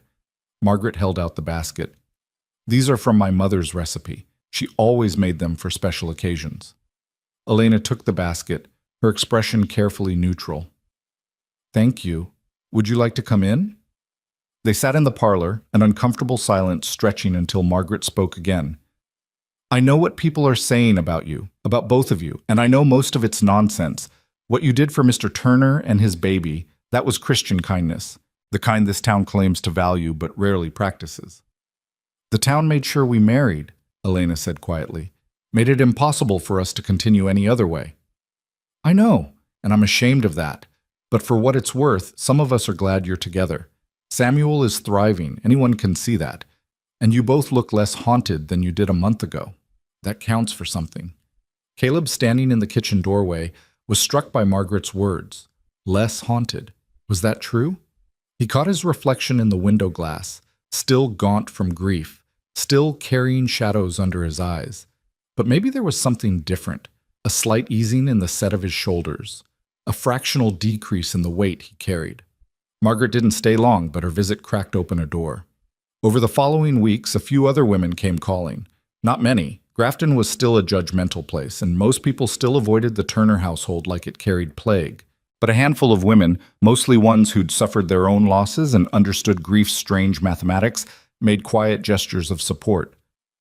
Mrs. Henderson, the old midwife who'd first turned Caleb away, arrived with a sack of flour and a gruff apology. "I should have helped," she said. "I was too focused on what I couldn't do instead of finding what I could. I'm sorry." Elena accepted each visit with the same careful politeness, never quite letting her guard down, but Caleb could see the slight thaw in her demeanor. She wasn't so alone anymore. Neither of them were. But acceptance from a few didn't mean acceptance from all. Dutch Matthews and his circle continued their campaign of whispers and sidelong glances. The Reverend stopped visiting, which Caleb took as either disapproval or defeat. And there were still those who made their contempt obvious. 4 weeks after the marriage, Caleb was in town buying supplies when he overheard 2 women talking outside the dry goods store. "It's unnatural," one said, "using that baby to replace the one she lost. She'll probably smother it in its sleep like she did her own." Caleb's vision went red. He was moving toward them before he could think, but a hand on his arm stopped him. He turned to find Sheriff Bennett, his expression weary. "Don't," the sheriff said quietly. "It'll only make things worse." "You heard what she said." "I heard, and it's vile. But you can't fight every ignorant comment in this town. You'll spend your whole life swinging fists and accomplish nothing." Bennett steered him away from the women. "How's the baby doing?" The change of subject threw Caleb off balance. "He's well, getting bigger every day." "And Elena?" "She's managing." "That's not what I asked." Bennett's gaze was penetrating. "How is she?" "Really?" Caleb thought about Elena's careful distance, the way she held herself apart even as she gave everything to Samuel's care, the nights he heard her crying through the walls, the way she sometimes stared at nothing with an expression of profound loss. "She's surviving," he said finally. "Same as me." "Surviving's not the same as living," Bennett observed, "but I suppose it's a start." They walked in silence for a moment, then the sheriff spoke again. "There's going to be a dance next month, spring celebration. Town throws it every year. You should bring Elena." "She won't want to go." "Maybe not. But maybe she needs to be asked, needs to know she's still part of this community, even if part of the community acts like fools." Bennett clapped him on the shoulder. "Think about it." Caleb did think about it, all the way home. The idea of taking Elena to a public dance seemed absurd. They barely spoke beyond practical matters about Samuel, barely acknowledged the marriage that bound them legally. How could they present themselves as a couple to the town when they weren't truly a couple at all? But that evening, watching Elena rock Samuel to sleep, her voice soft with a lullaby Caleb was beginning to recognize, he found himself speaking before he could reconsider. "There's a dance next month, a spring celebration. Sheriff thinks we should attend." Elena's hand stilled on the rocking chair. "Why would we do that?" "To show the town we're not ashamed, to stop hiding like we've done something wrong. Haven't we? Married under duress, living a lie?" "We're not living a lie. We're legally married. We share a household and care for a child together. That's more real than half the marriages in this town, whatever our sleeping arrangements." Elena was quiet for a long moment, her gaze fixed on Samuel's sleeping face. "I don't dance anymore. Haven't since before my son was born." "Neither have I, not since Mary died." Caleb moved closer, drawn by something he couldn't name. "But maybe that's exactly why we should go. Show ourselves that we're still alive, still capable of existing in the world. Or we could just stay here, where it's safe." "Is it, though, safe?" Caleb gestured toward the walls, beyond which Grafton judged and whispered. "Every time you go to town, people stare. Every time I'm at the market, someone has a comment. We can hide here and let them think we're ashamed, or we can face them directly." Elena looked up at him then, her expression complex. "You want to fight. You've always wanted to fight them." "No. I want to stop caring what they think. There's a difference." She considered this, then nodded slowly. "All right. We'll go to the dance, but if anyone says one cruel word about my dead son or your dead wife, I'm leaving. I won't stay and smile through that." "Fair enough." The next 4 weeks passed in a strange limbo of preparation and dread. Elena dug out a dress she hadn't worn in over a year, a simple blue cotton that had fit before pregnancy. Now it hung slightly loose, testament to the weight she'd lost in grief. She altered it at the kitchen table, her needle flashing in lamplight while Samuel slept nearby. Caleb watched her work, struck by the domesticity of it. This was what married life looked like from the outside. A woman sewing, a baby sleeping, a man reading the newspaper by the fire. Normal. Ordinary. Except nothing about their situation was ordinary, and the performance they were preparing for felt increasingly surreal. "What was your wedding like?" Elena asked one evening, breaking the comfortable silence. "With Mary." Caleb set down his paper, surprised by the question. They rarely spoke about their previous spouses, as if mentioning them would somehow violate the boundaries they'd established. "Small," he said finally. "Just us, a justice of the peace, and 2 strangers we pulled off the street to witness. We couldn't afford anything fancy." "But you loved her." "More than anything." Elena's hand stilled on her sewing. "That must make this harder, being married to someone you don't love." "I don't not love you," Caleb said, then stopped, realizing how that sounded. "I mean, I care about you. I'm grateful for everything you've done. That's not nothing. But it's not love." "No." The admission felt like a betrayal, though he didn't know who he was betraying. "Is that what you want? Love?" Elena laughed, a sharp sound without humor. "I don't know what I want anymore. Some days I think I just want to feel something other than this constant ache. Other days I think the ache is all I have left of my son, and losing it would mean losing him completely." Caleb understood that paradox intimately. Grief was pain, yes, but it was also connection. To let go of the pain felt like letting go of the person who caused it. He carried Mary's absence like a wound that wouldn't heal, and part of him didn't want it to heal because then she'd truly be gone. "We're a pair," he said quietly, "both of us more comfortable with our dead than our living." Except for Samuel, Elena's expression softened as she looked at the sleeping baby. He's completely alive, completely present, no ghosts, no grief, just hunger and growth and trust that his needs will be met. You've given him that. The trust. We've given him that. You're his father. That matters. But Caleb had noticed how Samuel responded to Elena versus himself. The baby would calm instantly in her arms, would root toward her when hungry, would track her movements across a room. With Caleb, Samuel was comfortable but not preferential. He was learning his father's voice and face, but it was Elena's he sought for comfort. It should have bothered Caleb more than it did. Instead, he found himself grateful that his son had someone who could provide that maternal presence, even if it was temporary, even if it couldn't last. The night before the dance, Caleb found Elena standing at the window, staring out at the darkened street. Samuel was asleep, and the house was quiet except for the creak of settling wood. "Having second thoughts?" Caleb asked. "Thousands of them." Elena didn't turn from the window. "This is a mistake. We should stay home." "Probably, but we're going anyway." "Why? Why does it matter what they think?" Caleb moved to stand beside her, following her gaze to the empty street. "It doesn't matter what they think, but it matters what we think about ourselves. If we hide, we're accepting their judgment. We're agreeing that we've done something shameful." "Haven't we, though?" Elena's voice was barely a whisper. "I'm feeding another woman's baby, living with her husband, wearing her ring." She touched the silver band on her finger. "This was Mary's, wasn't it?" Caleb felt ice in his chest. "How did you know?" "It's too worn to be new, and I've seen you looking at it with that expression, the one that says you're remembering someone you lost." Elena finally turned to face him. "You gave me your dead wife's ring." "I'm sorry. I should have told you. I should have bought a new one, but money was tight and it seemed practical." "Don't." Elena held up a hand. "Don't apologize for being practical. That's what this whole arrangement is, isn't it? Practical." But her voice cracked on the last word, and Caleb saw moisture in her eyes. "Elena, I need to sleep. Tomorrow will be difficult enough without adding exhaustion." She moved past him toward her bedroom, then stopped at the door. "For what it's worth, I don't think we've done anything shameful. Samuel is alive because we helped each other. That's not shame, that's survival." She closed the door before Caleb could respond. He stood in the empty parlor, Mary's ring burning like an accusation on his conscience.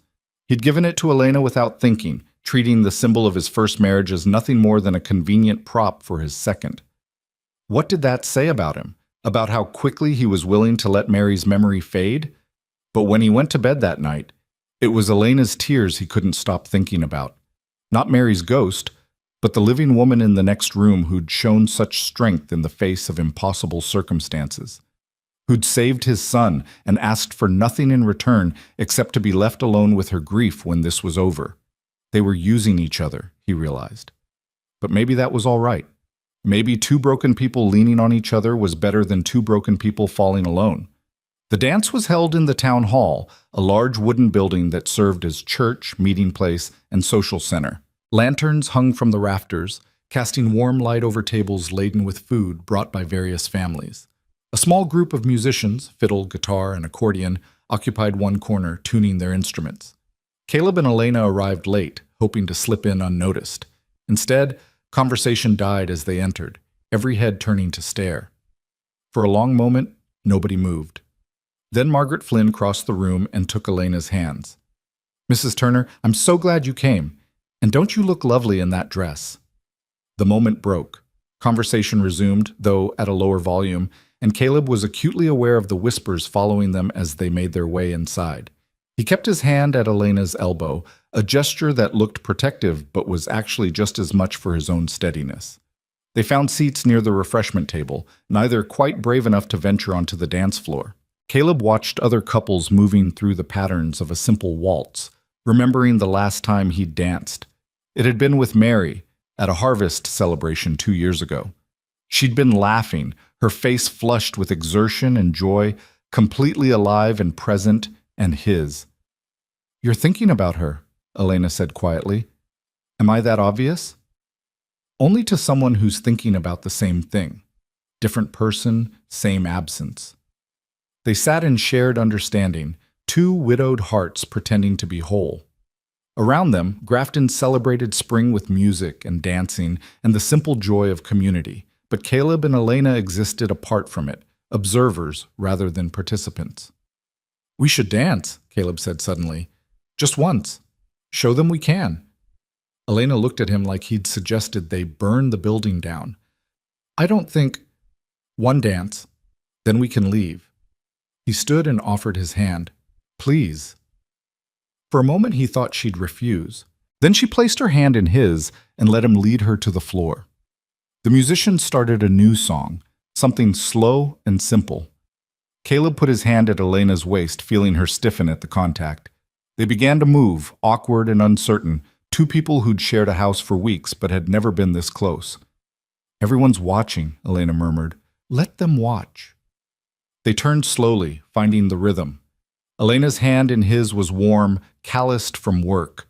She smelled faintly of the lavender soap she used, and Caleb realized with a start that this was the closest he'd been to another person since Mary died. The intimacy of it was both comforting and deeply uncomfortable. "This was a mistake," Elena said. "We should go." "One more minute. We're already here." But before the minute could pass, Dutch Matthews appeared at the edge of the floor, his voice carrying over the music. "Well, ain't this sweet? The grieving widow and widower playing house. Tell me, Turner, does she cry for her dead baby when you're—" Caleb's fist connected with Dutch's jaw before he could finish. This time he put his full weight behind it, and Dutch went down hard, blood spraying from his nose. The music stopped. Women gasped. Men surged forward. "Don't you ever," Caleb said, his voice deadly quiet, "speak about her son. Don't you mention him? Don't you think about him? Don't you use his death as ammunition for your petty hate? Are we clear?" Dutch scrambled backward, his hand to his bleeding nose. "You're crazy. All of you saw he attacked me." Sheriff Bennett pushed through the crowd, his expression grim. "I saw Dutch Matthews insult a lady and get exactly what he deserved. Anyone else see different?" Silence. Then Margaret Flynn spoke up. "I saw Mr. Matthews harass Mrs. Turner. I heard what he said about her deceased child. If anyone should be removed from this dance, it's him." A murmur of agreement rippled through some of the crowd. Not everyone. Plenty of faces still held judgment and disapproval. But enough people nodded that Bennett felt comfortable hauling Dutch to his feet.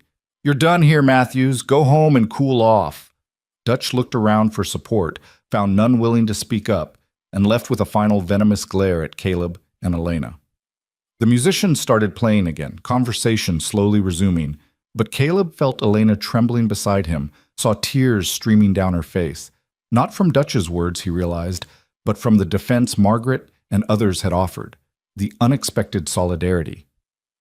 "I need air," Elena whispered. They left the hall together, stepping into the cool spring night.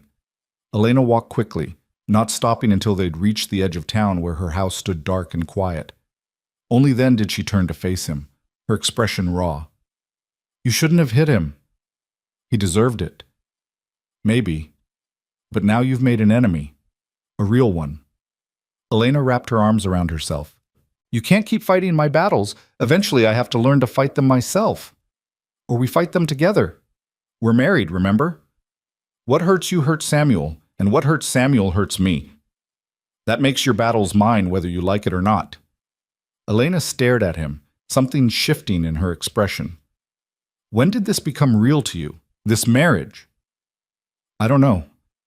Somewhere between the legal ceremony and tonight, I guess." Caleb ran a hand through his hair.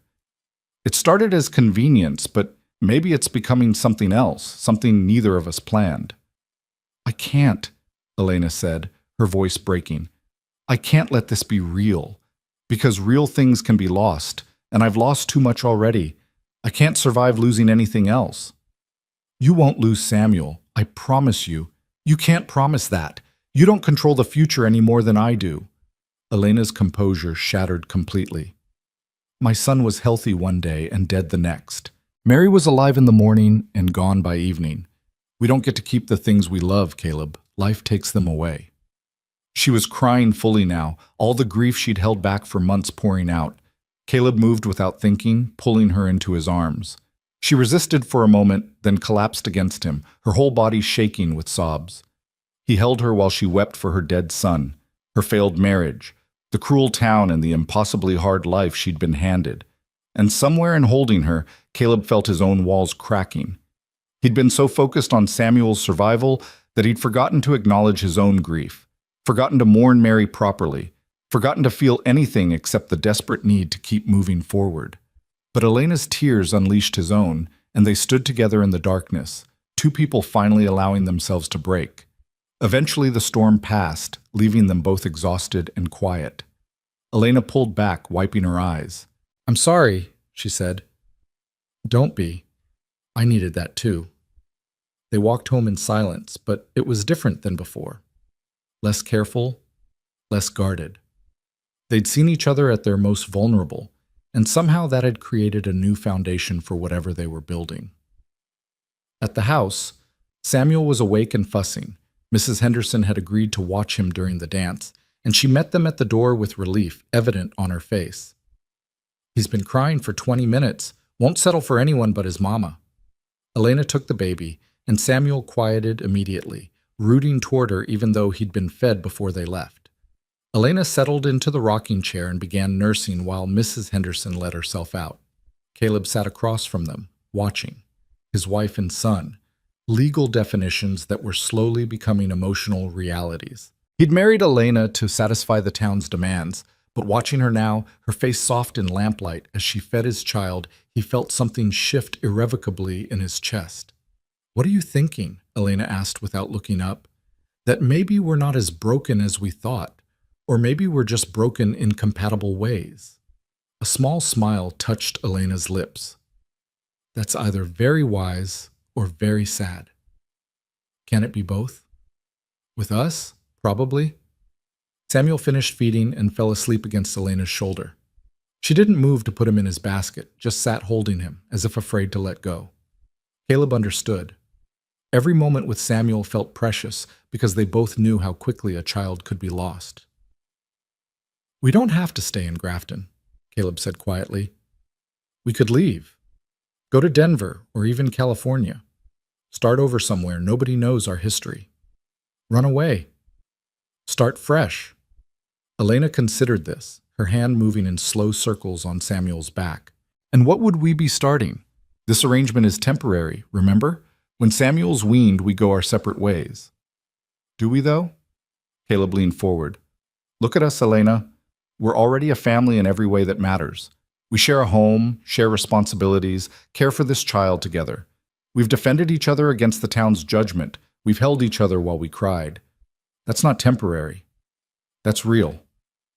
I don't know if I can do real again. Real hurts too much when it ends. But what if it doesn't end?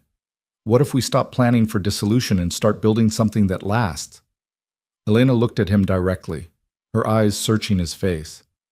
"You don't love me. You love Mary. You'll always love Mary."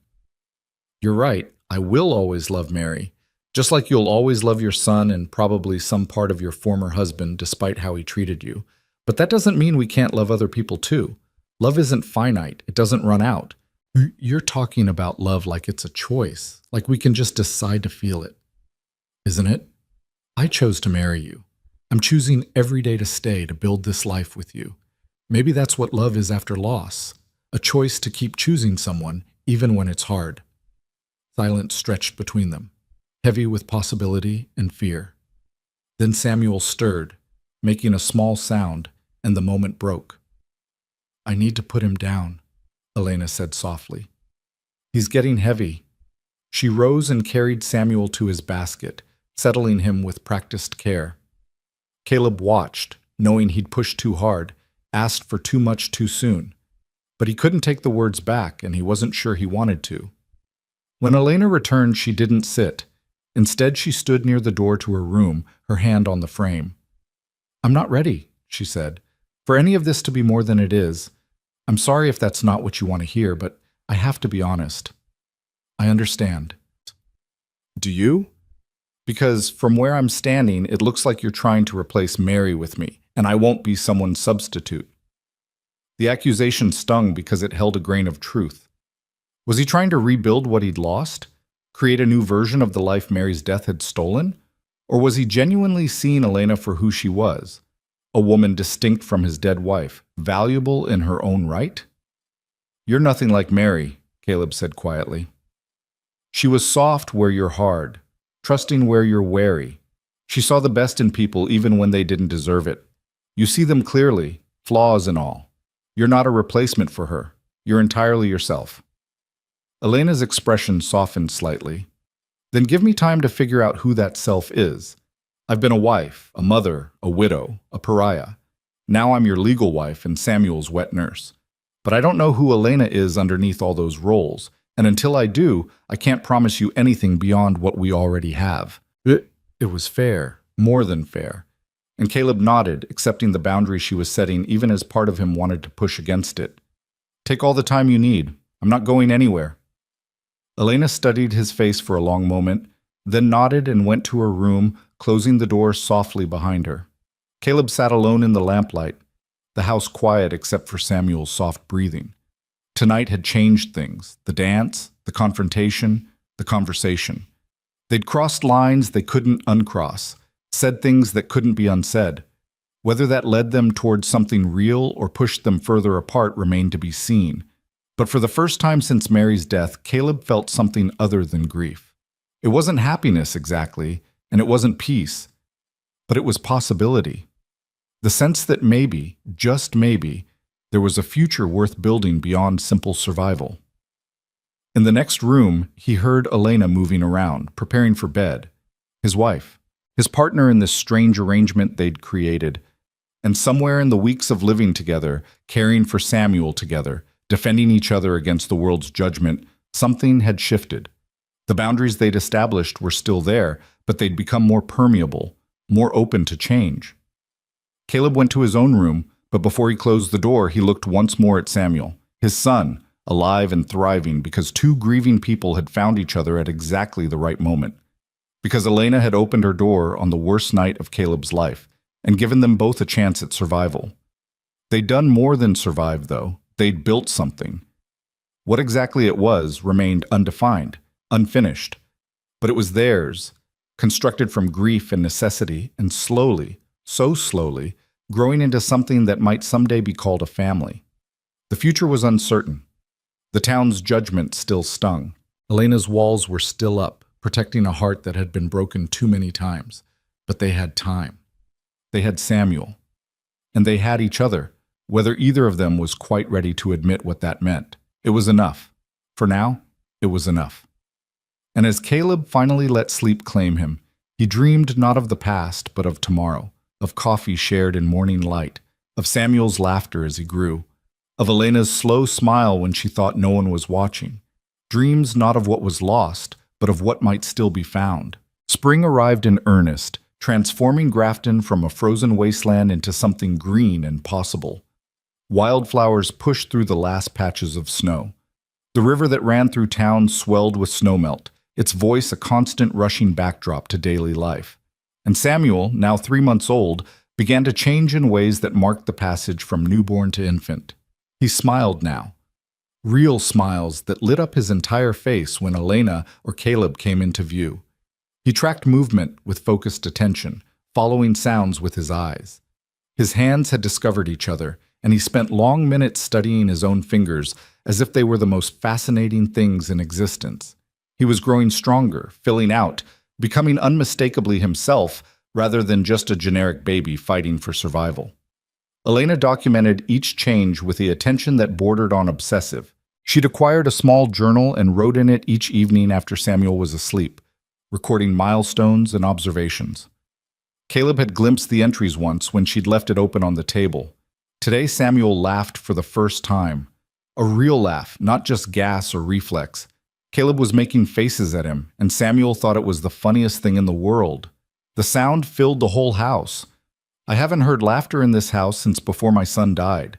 I'd forgotten what it sounded like. The words had struck Caleb deeply, revealing how much Elena had invested in Samuel despite her insistence on maintaining distance. She was protecting herself against inevitable loss, yes, but she was also falling in love with the baby she'd saved, and that complicated everything. The ranch demanded Caleb's attention as spring progressed. Fences needed mending, cattle needed moving to better pasture, and the vegetable garden Mary had planted needed someone to tend it if they were going to eat come winter. Caleb spent his days riding between town and the ranch, trying to maintain both properties while still being present for Samuel's care. On one of these rides, he detoured past Mary's grave. The snow had melted, revealing the simple wooden cross he'd erected. Wildflowers were starting to bloom around the site, their bright colors incongruous against the reality of death beneath the soil. "I'm figuring it out," Caleb said to the silent ground. "Samuel's thriving, growing every day. You'd be amazed by him, Mary. He's got your eyes, I think. And maybe your stubborn streak. He knows what he wants and isn't shy about demanding it." The wind answered, carrying the scent of new grass and possibility. Caleb had stopped expecting responses from the dead. They didn't speak, didn't offer guidance. The dead were silent, and the living had to find their own way forward. "I think I'm falling in love with her," he continued, the words coming easier to a grave than they would to a living person. "Not the way I loved you. Nothing could be that. But something real, nonetheless. She makes me want to be better than my grief. She makes me think there might be a future worth building. I hope that's all right with you. I hope wherever you are, you want Samuel and me to be happy." He stayed a while longer, then rode back to town as the sun began its descent. Elena was in the garden when he arrived, Samuel in a basket beside her, protected from the sun by a makeshift canopy. She was planting seedlings with intense concentration, her hands dark with rich soil. "You didn't have to do that," Caleb said, dismounting. "The garden's my responsibility." "I needed the air, and the work." Elena sat back on her heels, wiping sweat from her forehead and leaving a streak of dirt. "Besides, this garden was Mary's. It seems wrong to let it go untended." Caleb knelt beside her, examining the neat rows of tomato plants. She'd appreciate that. She loved growing things, said it was proof that life continues even when everything feels dead. She sounds like she was wise. She was. About most things. Caleb paused, choosing his words carefully. "She'd like you, I think. You're both stronger than you believe yourselves to be." Elena's hands stilled in the soil. "Don't do that. Don't make her approve of me from beyond the grave. I'm not asking for her blessing. I'm not offering it on her behalf. I'm just saying I think you would have liked each other. Two women who understood what it meant to survive hard things. I'm not trying to replace her. I know, but you're not trying to disappear either, and that's what you've been doing for the past 4 months, treating yourself as temporary, as if you're just passing through our lives and will disappear the moment Samuel doesn't need you anymore." Elena resumed planting, her movements sharp and precise. "That was the agreement. When he's weaned, I step back." "Agreements can change. People can change."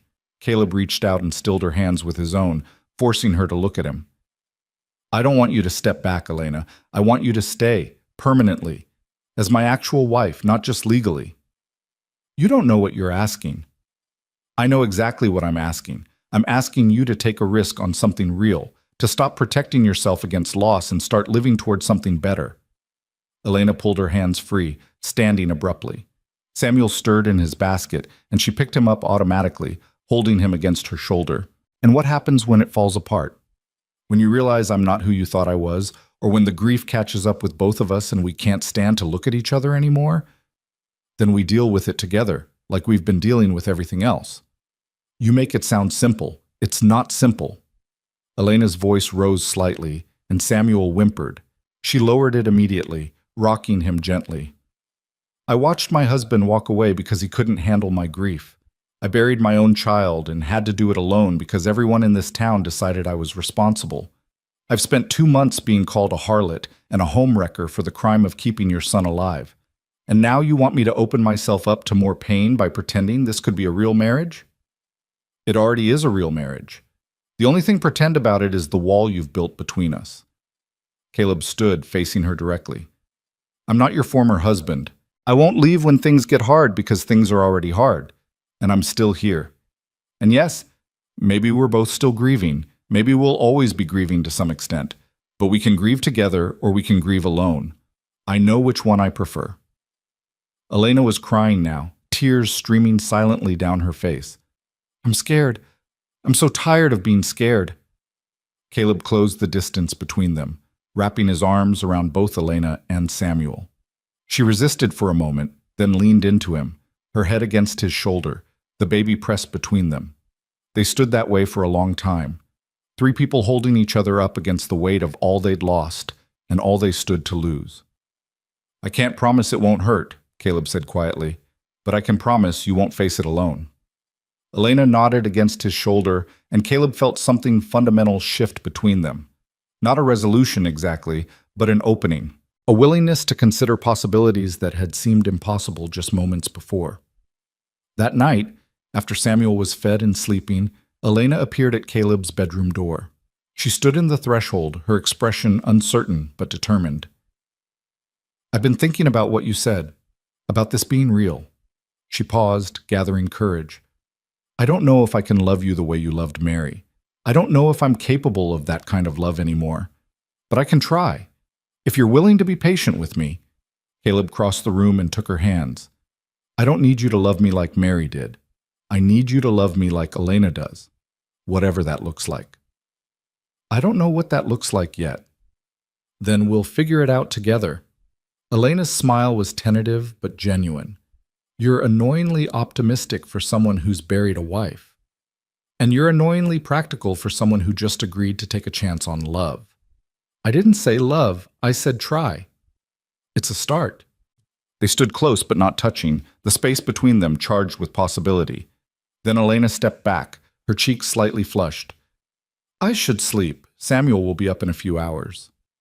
Elena? Caleb waited until she turned back. Thank you for being willing to try. She nodded and disappeared down the hallway, leaving Caleb alone with a feeling he hadn't experienced in months. Hope. The changes came gradually after that night. Elena didn't move into Caleb's room, but she stopped treating the marriage as purely transactional. They began eating meals together with intentionality rather than convenience. They talked about more than just Samuel's needs, about their pasts, their fears, their tentative hopes for the future. Small touches became more frequent, hands brushing as they passed items, shoulders touching as they sat together, the casual intimacy of two people learning to be comfortable in each other's space. The town noticed. Margaret Flynn commented on it one day at the market, her expression knowing. You two look different, she said to Elena. Lighter, somehow. I don't know what you mean. Yes, you do. You're not just surviving anymore. You're living. Margaret smiled. It's good to see. But not everyone approved. Dutch Matthews, his nose still slightly crooked from Caleb's punch, made his displeasure known through glares and muttered comments. And one afternoon, he cornered Caleb outside the general store. Heard you're playing Happy Family now. How convenient for you, Turner. Dead wife barely cold, and you've got a replacement warming your bed. Caleb's jaw tightened, but he kept his voice level. My personal life is none of your concern. It's the whole town's concern when you're setting a bad example. Marrying in haste, living in sin before that, using a baby as an excuse. The only sin here is your jealousy. Caleb stepped closer, not threatening, but not backing down either. You can't stand that Mary chose me over you. You can't stand that Elena chose to help me when the rest of the town turned away. And you especially can't stand that we're building something good from tragedy while you're still nursing your bitterness. Dutch's face flushed red. You think you're better than everyone else? No, I think I'm a man trying to raise his son and build a life with a good woman. That's all. If that offends you, that's your problem, not mine. Caleb turned to leave, then stopped. Mary used to say that holding on to anger was like drinking poison and expecting the other person to die. You might want to think about that. He walked away, leaving Dutch sputtering behind him. The confrontation should have left him rattled, but instead Caleb felt strangely calm. He'd spent months caring what the town thought, letting their judgment dictate his choices. But somewhere along the way, he'd stopped needing their approval. Elena and Samuel were his family now. Their opinion was the only one that mattered. When he arrived home, he found Elena teaching Samuel to grasp objects, a small wooden rattle that had belonged to her son. She held it just out of reach, encouraging Samuel to extend his chubby hands toward it. When he finally managed to grab it, Elena laughed with genuine delight. "Did you see that? He's getting so coordinated." Caleb sat beside them, watching. "That was your son's, wasn't it? The rattle." Elena's expression shifted, becoming more complex. "Yes, I almost threw it away a dozen times, but I couldn't, and now I'm glad I kept it." She looked at Caleb. "Is that wrong? Giving my dead child's toy to your son?" "I don't think it's wrong. I think it's beautiful. A way of honoring your son's memory while helping Samuel grow." "Sometimes I feel guilty," Elena admitted quietly, "for loving Samuel, like I'm being disloyal to the baby I lost." "Love isn't disloyal. You're not replacing your son with Samuel. You're making room for both of them in your heart." Elena was quiet for a moment, then handed the rattle to Samuel, who immediately tried to eat it. "Caleb, when I'm ready, when I can talk about him without breaking, will you want to hear about my son?" "Of course. I want to know everything about him. His name, what he looked like, the kind of mother you were to him. All of it." Tears slipped down Elena's cheeks, but she was smiling. "His name was Daniel. Daniel James Moore. He had dark hair like mine and blue eyes like his father's, and he made this small huffing sound when he slept, almost like a laugh. I used to lie awake just listening to it, thinking it was the most perfect sound in the world." Caleb reached out and took her hand, squeezing gently. "Tell me more." And she did. For the next hour, while Samuel played with Daniel's rattle, Elena talked about her son. The stories poured out, memories she'd been holding locked away, because sharing them felt impossible without someone who would truly listen. But Caleb listened, and he asked questions, and he held her when the memories became too painful to continue. When she finally fell silent, exhausted but lighter somehow, Caleb spoke carefully. "You know what I think? I think Daniel would be glad his things are being used, that his mother found a way to keep living, keep loving, keep giving even after losing him. You can't know that." "No, but I know what I'd want for Samuel if something happened to him. I'd want whoever survived him to find joy again, to use his things to help other children, to remember him with love instead of just pain." Caleb paused.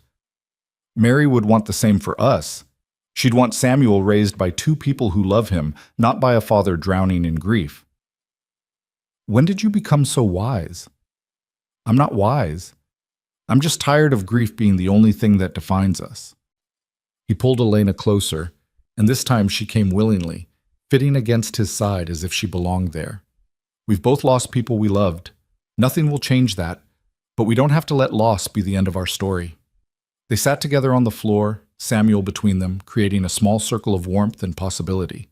Outside, the sun was setting, painting the sky in shades of orange and pink. Inside, a family was forming, not the families any of them had planned, but a family nonetheless. Over the following weeks, the transformation continued. Elena laughed more freely. Caleb found himself thinking about the future with anticipation rather than dread. And Samuel grew, oblivious to the adult dramas swirling around him, focused entirely on the business of being loved and fed and kept warm. One morning in late May, Caleb woke to find Elena in the kitchen, preparing breakfast with unusual care. She'd made eggs, biscuits, and even honey to go with the coffee. When he raised an eyebrow in question, she blushed slightly. "I've been thinking," she said, not meeting his eyes. "About what you said. About this being real." Caleb's heart rate increased. And I think you're right. We can keep pretending this is temporary, or we can acknowledge what's actually happening." Elena set down the pan she'd been holding and turned to face him fully. "I love Samuel. I can't help it, and I—" She stopped, gathering courage. "I care about you too. More than I thought I would.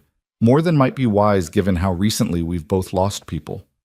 Elena, let me finish." She held up a hand. "I'm not saying I'm ready for everything that being your actual wife might mean, but I'm willing to try. To really try, not just go through the motions." She paused. "If you still want that." Caleb crossed the kitchen in 3 strides and pulled her into his arms. "I want that more than anything." They stood holding each other, And for the first time, there was no grief between them. No ghosts, no guilt, just two living people choosing each other with full awareness of what that choice meant. "So what now?" Elena asked against his shoulder. "Now we build a life. Together. All three of us. The town will still talk. Let them talk. We know the truth." Elena pulled back enough to look at his face. "And what is the truth?" "The truth is that we found each other in the worst moment of both our lives. And instead of drowning separately, we learned to swim together. That's not a scandal. That's survival. That's love." "Love," Elena repeated, testing the word. "Is that what this is? What else would you call it? Convenient? Practical? Born of necessity? Can it be all those things and still be love?" Caleb touched her face gently. "We didn't meet the way most couples do, but we're building something real anyway. I don't need it to look like a storybook romance. I just need it to be ours." Elena's eyes filled with tears, but she was smiling. "You're ridiculous. You know that? So I've been told. And you're too good for someone like me. That's where you're wrong. We're exactly right for each other. Two broken people who figured out how to be whole together." They kissed then, tentative at first, then with growing certainty. It wasn't the passionate kiss of new lovers or the comfortable kiss of long-married partners. It was something in between, acknowledgement and promise and hope all tangled together. When they finally broke apart, Samuel was crying from his basket, demanding attention as always. Elena laughed and went to pick him up, and Caleb watched them together, his wife and his son, feeling something close to contentment settle in his chest. The summer brought changes beyond their relationship. The ranch began producing again under Caleb's renewed attention. The vegetable garden flourished under Elena's care. Samuel reached 6 months old and began the transition to solid foods, marking the beginning of the end of Elena's role as wet nurse. Caleb watched Elena's face carefully during this transition, knowing it represented both freedom and loss. She'd saved Samuel by feeding him, but that feeding had also bound them together in the most intimate way possible. Ending it meant acknowledging that Samuel no longer needed her in that fundamental capacity. "How are you feeling?" he asked one evening as she prepared a bowl of mashed vegetables for Samuel. "Strange, relieved and sad at the same time." Elena stirred the bowl absently.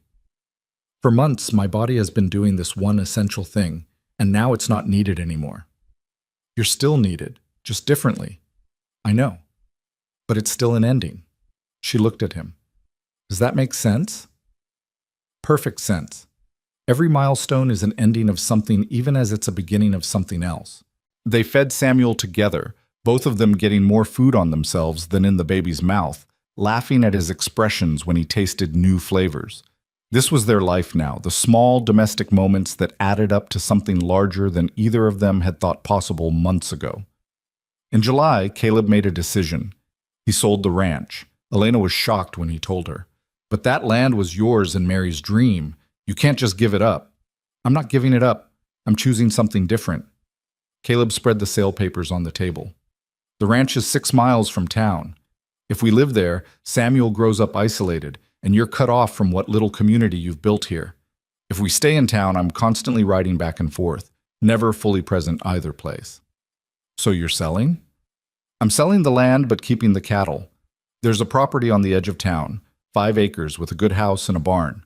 Close enough that you can walk to the market, far enough that we have space. We can run a smaller operation, keep chickens and a few head of cattle, grow vegetables. It won't be the ranch Mary and I dreamed of, but it will be ours. All 3 of ours." Elena stared at the papers, her expression unreadable. "You'd do that? Give up your dream for me and Samuel?" "It's not giving up. It's choosing better. Mary and I wanted the ranch because we wanted to build something together. Well, I'm still building something together, just with you instead." He took her hand. "Unless you'd prefer the ranch? We can make that work too."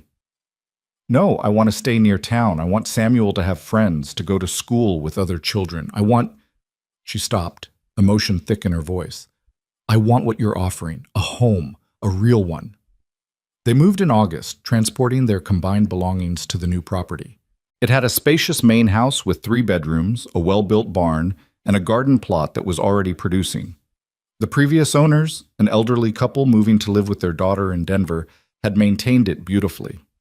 Elena walked through the empty rooms with wonder, touching walls and windowsills as if she couldn't quite believe this was real. "We can paint," Caleb said, watching her. "Fix it up however you want. It's yours to shape." "Ours," she corrected. "It's ours." They spent the next weeks making the house a home. Caleb repaired loose boards and painted walls. Elena sewed curtains and made the bedrooms comfortable. They set up a nursery for Samuel, filling it with the crib Caleb had built, the quilts Mary had sewn, and the toys that had belonged to Daniel. The past and present mingling, creating something new. One evening, as they sat on the porch watching the sunset with Samuel playing at their feet, Elena spoke quietly. "I'm happy. I didn't think I'd ever be able to say that again, but I am." Caleb pulled her close. "So am I. It feels disloyal somehow. To be happy when Mary and Daniel aren't here to share it. Or maybe it's the greatest tribute we can give them, living fully, loving completely, building something good from the wreckage they left behind." Caleb kissed the top of her head. "I think they'd both want that for us." Elena was quiet for a moment, then nodded. "I think so too." September brought Samuel's first birthday. Elena organized a small celebration, just Margaret Flynn and Sheriff Bennett and a few other people who'd shown kindness during the difficult months. They gathered in the new house, eating cake and watching Samuel destroy his first taste of frosting with enthusiastic glee. "Look at him," Margaret said, smiling. "Hard to believe this is the same baby who was dying in your arms 9 months ago." Caleb looked at his son, healthy, happy, covered in cake, and completely unaware of how close he'd come to not surviving his first days of life. "It is hard to believe." "You both did well," Sheriff Bennett observed, nodding toward Elena. "Built something good from a bad situation." "We got lucky," Elena said. "Luck had nothing to do with it. You made choices. Hard ones. And you stuck with them even when the whole town was against you." Bennett raised his glass. "That takes courage." After the guests left, Caleb and Elena sat together watching Samuel sleep in his crib, exhausted from his birthday excitement. "A year ago, I was holding Mary's hand while she died," Caleb said quietly. "I thought my life was over, that I'd never feel anything but grief again. And now? Now I have you, and Samuel, and this house, this life. It's not what I planned, but it's good. Maybe better than what I planned." Elena leaned against him. "Is it wrong that I barely think about my former husband anymore? That when I remember Daniel, it doesn't destroy me like it used to?" "I don't think it's wrong. I think it means you're healing. I used to think healing meant forgetting, but it's not that, is it?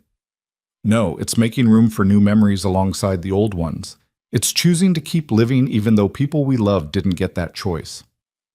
They sat in the quiet nursery, two people who'd found each other in the darkest moment of both their lives and somehow built a family from that darkness. It wasn't the family either of them had planned, but it was real, and it was theirs, and it was enough. Winter came again, bringing with it the anniversary of that terrible night when Caleb had collapsed on the church steps with his dying son. He woke early on that anniversary morning, careful not to disturb Elena sleeping beside him. She'd finally, tentatively, moved into his bedroom 2 months prior and went to stand by Samuel's crib. The baby slept soundly, his chest rising and falling in healthy rhythm. 15 months old now, walking, babbling, full of personality and life. A miracle, Caleb thought. Not the religious kind, but the human kind. The miracle of two people refusing to give up, refusing to let death win. He felt Elena's presence before she spoke, her hand sliding into his.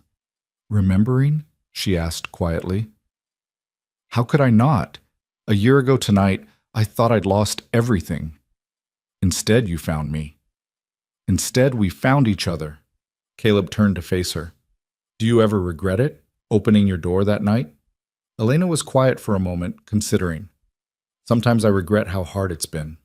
The town's judgment, the pain of loving Samuel knowing I'd have to let him go. The fear of opening my heart again after it had been so thoroughly broken." She paused. "But I don't regret opening the door. I don't regret saving him, and I don't regret falling in love with both of you." It was the first time she'd said it so directly. "I love you." Not qualified, not hedged, just plain truth. I love you too, Caleb said. Not the same way I loved Mary, but just as real, just as deep. I know, and that's enough. It's more than enough. They stood together watching their son sleep, and Caleb felt the last pieces of his grief settling into something he could carry without being crushed by it. Mary would always be part of him, and Elena would always carry Daniel in her heart. But they'd made room for new love, new life, new possibilities. Samuel stirred and opened his eyes, seeing his parents standing over him. His face split into a wide smile, and he reached up, wanting to be held. Elena picked him up, and he immediately reached for Caleb, wanting both of them. They stood there, the three of them, as the sun began to rise over Grafton. "Mama," Samuel said, one of his few words patting Elena's face. "That's right, sweet boy. Mama's here." "Papa," he added, patting Caleb's shoulder. "Papa's here too. We're both here. Always." It was a promise Caleb knew they couldn't absolutely guarantee. Life was too uncertain, death too unpredictable. But it was a promise they could choose to keep every day they were given. And that choosing, that daily commitment to each other and to Samuel, was what made them a family. The town had long since stopped talking about the scandal of Caleb Turner and Elena Moore. They were just another family now, notable only for having survived tragedy and come out stronger. Dutch Matthews had moved to another town, unable to bear watching their happiness. The Reverend had eventually made his peace with them, even visiting occasionally to check on Samuel's welfare. Spring came again, bringing new life to the garden Elena tended. Summer followed, with Samuel taking his first steps in the yard while both parents watched with pride and terror. Fall arrived, painting the world in shades of gold and red. And winter returned, but this time it found them prepared. Wood stacked high, pantry full, a family united against whatever cold might come. On a particularly bitter January evening, as snow fell heavy outside their warm house, Elena and Caleb sat together by the fire. Samuel was asleep upstairs, and they had rare quiet time together. "Do you think we should have another?" Elena asked suddenly. Caleb looked at her in surprise. "Another child?" "It's probably too soon. I'm probably being foolish. But Samuel needs siblings, and I think I'm ready to try again, to have a baby of my own with you." Caleb's throat tightened with emotion. This was Elena choosing not just to accept the family they'd built, but to expand it, choosing to risk pregnancy and childbirth again despite losing Daniel, choosing to trust that this time might be different. "Are you sure? After everything you've been through, I'm terrified," she admitted, "but I'm also hopeful, and I want Samuel to have brothers or sisters. I want to give you a child that's truly ours, not born of tragedy but of love." "Samuel is ours. Biology doesn't change that." "I know, but I want this anyway." She took his hand and placed it on her stomach.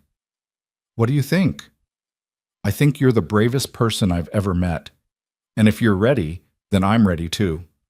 They sat together dreaming of a future that included more children, more laughter, more life. The ghosts of Mary and Daniel were still there, would always be there, but they weren't haunting anymore. They were witnesses to the resilience of the human heart, to its capacity to love again after devastating loss. 2 years after that terrible winter night, Caleb stood in the kitchen of their home, watching Elena teach Samuel how to help with breakfast.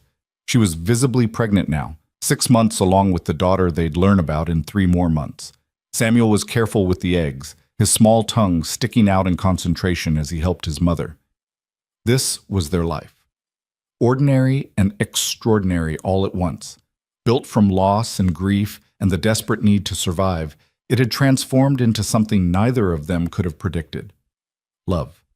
Not the easy love of fairy tales, but the complicated love of real people who'd seen the worst life could offer and chosen to keep living anyway. Who'd found each other in darkness and built toward light. Who'd taken a dying baby and made him the center of a family that shouldn't have worked, but somehow did. "Papa, look," Samuel called, holding up an egg triumphantly. "I see, buddy. Good job." Elena caught his eye over Samuel's head and smiled. The full, genuine smile she'd learned to give again after months of grief. Caleb smiled back, feeling gratitude wash over him for this moment, this morning, this life they'd created from ashes. The town of Grafton had moved on to other scandals, other stories, but in this house on the edge of town, 3 people, soon to be 4, continued writing their own story. A story that began with death and desperation but transformed into something beautiful. A story of two broken people who learned that sometimes the best families are the ones you build from wreckage, the ones you choose rather than the ones you're born into. And as snow began to fall again outside, covering the world in fresh white, Caleb thought about beginnings and endings, about how Mary's death had led to Elena's salvation, how Daniel's loss had made room for Samuel's life, about how the worst night of his existence had become the first night of his second chance. Love, he'd learned, wasn't about replacing what you'd lost. It was about making room for what you'd found. And he'd found more than he ever thought possible in this complicated woman and this thriving child and the daughter yet to be born. "Come eat," Elena called, pulling him from his thoughts, before Samuel decides eggs belong on the floor instead of the plate. Caleb joined his family at the table, Samuel between them, chattering about his eggs and the snow and everything his toddler mind found fascinating. This was home. This was family. This was love. Messy and imperfect and absolutely real. And it was enough. More than enough. It was everything.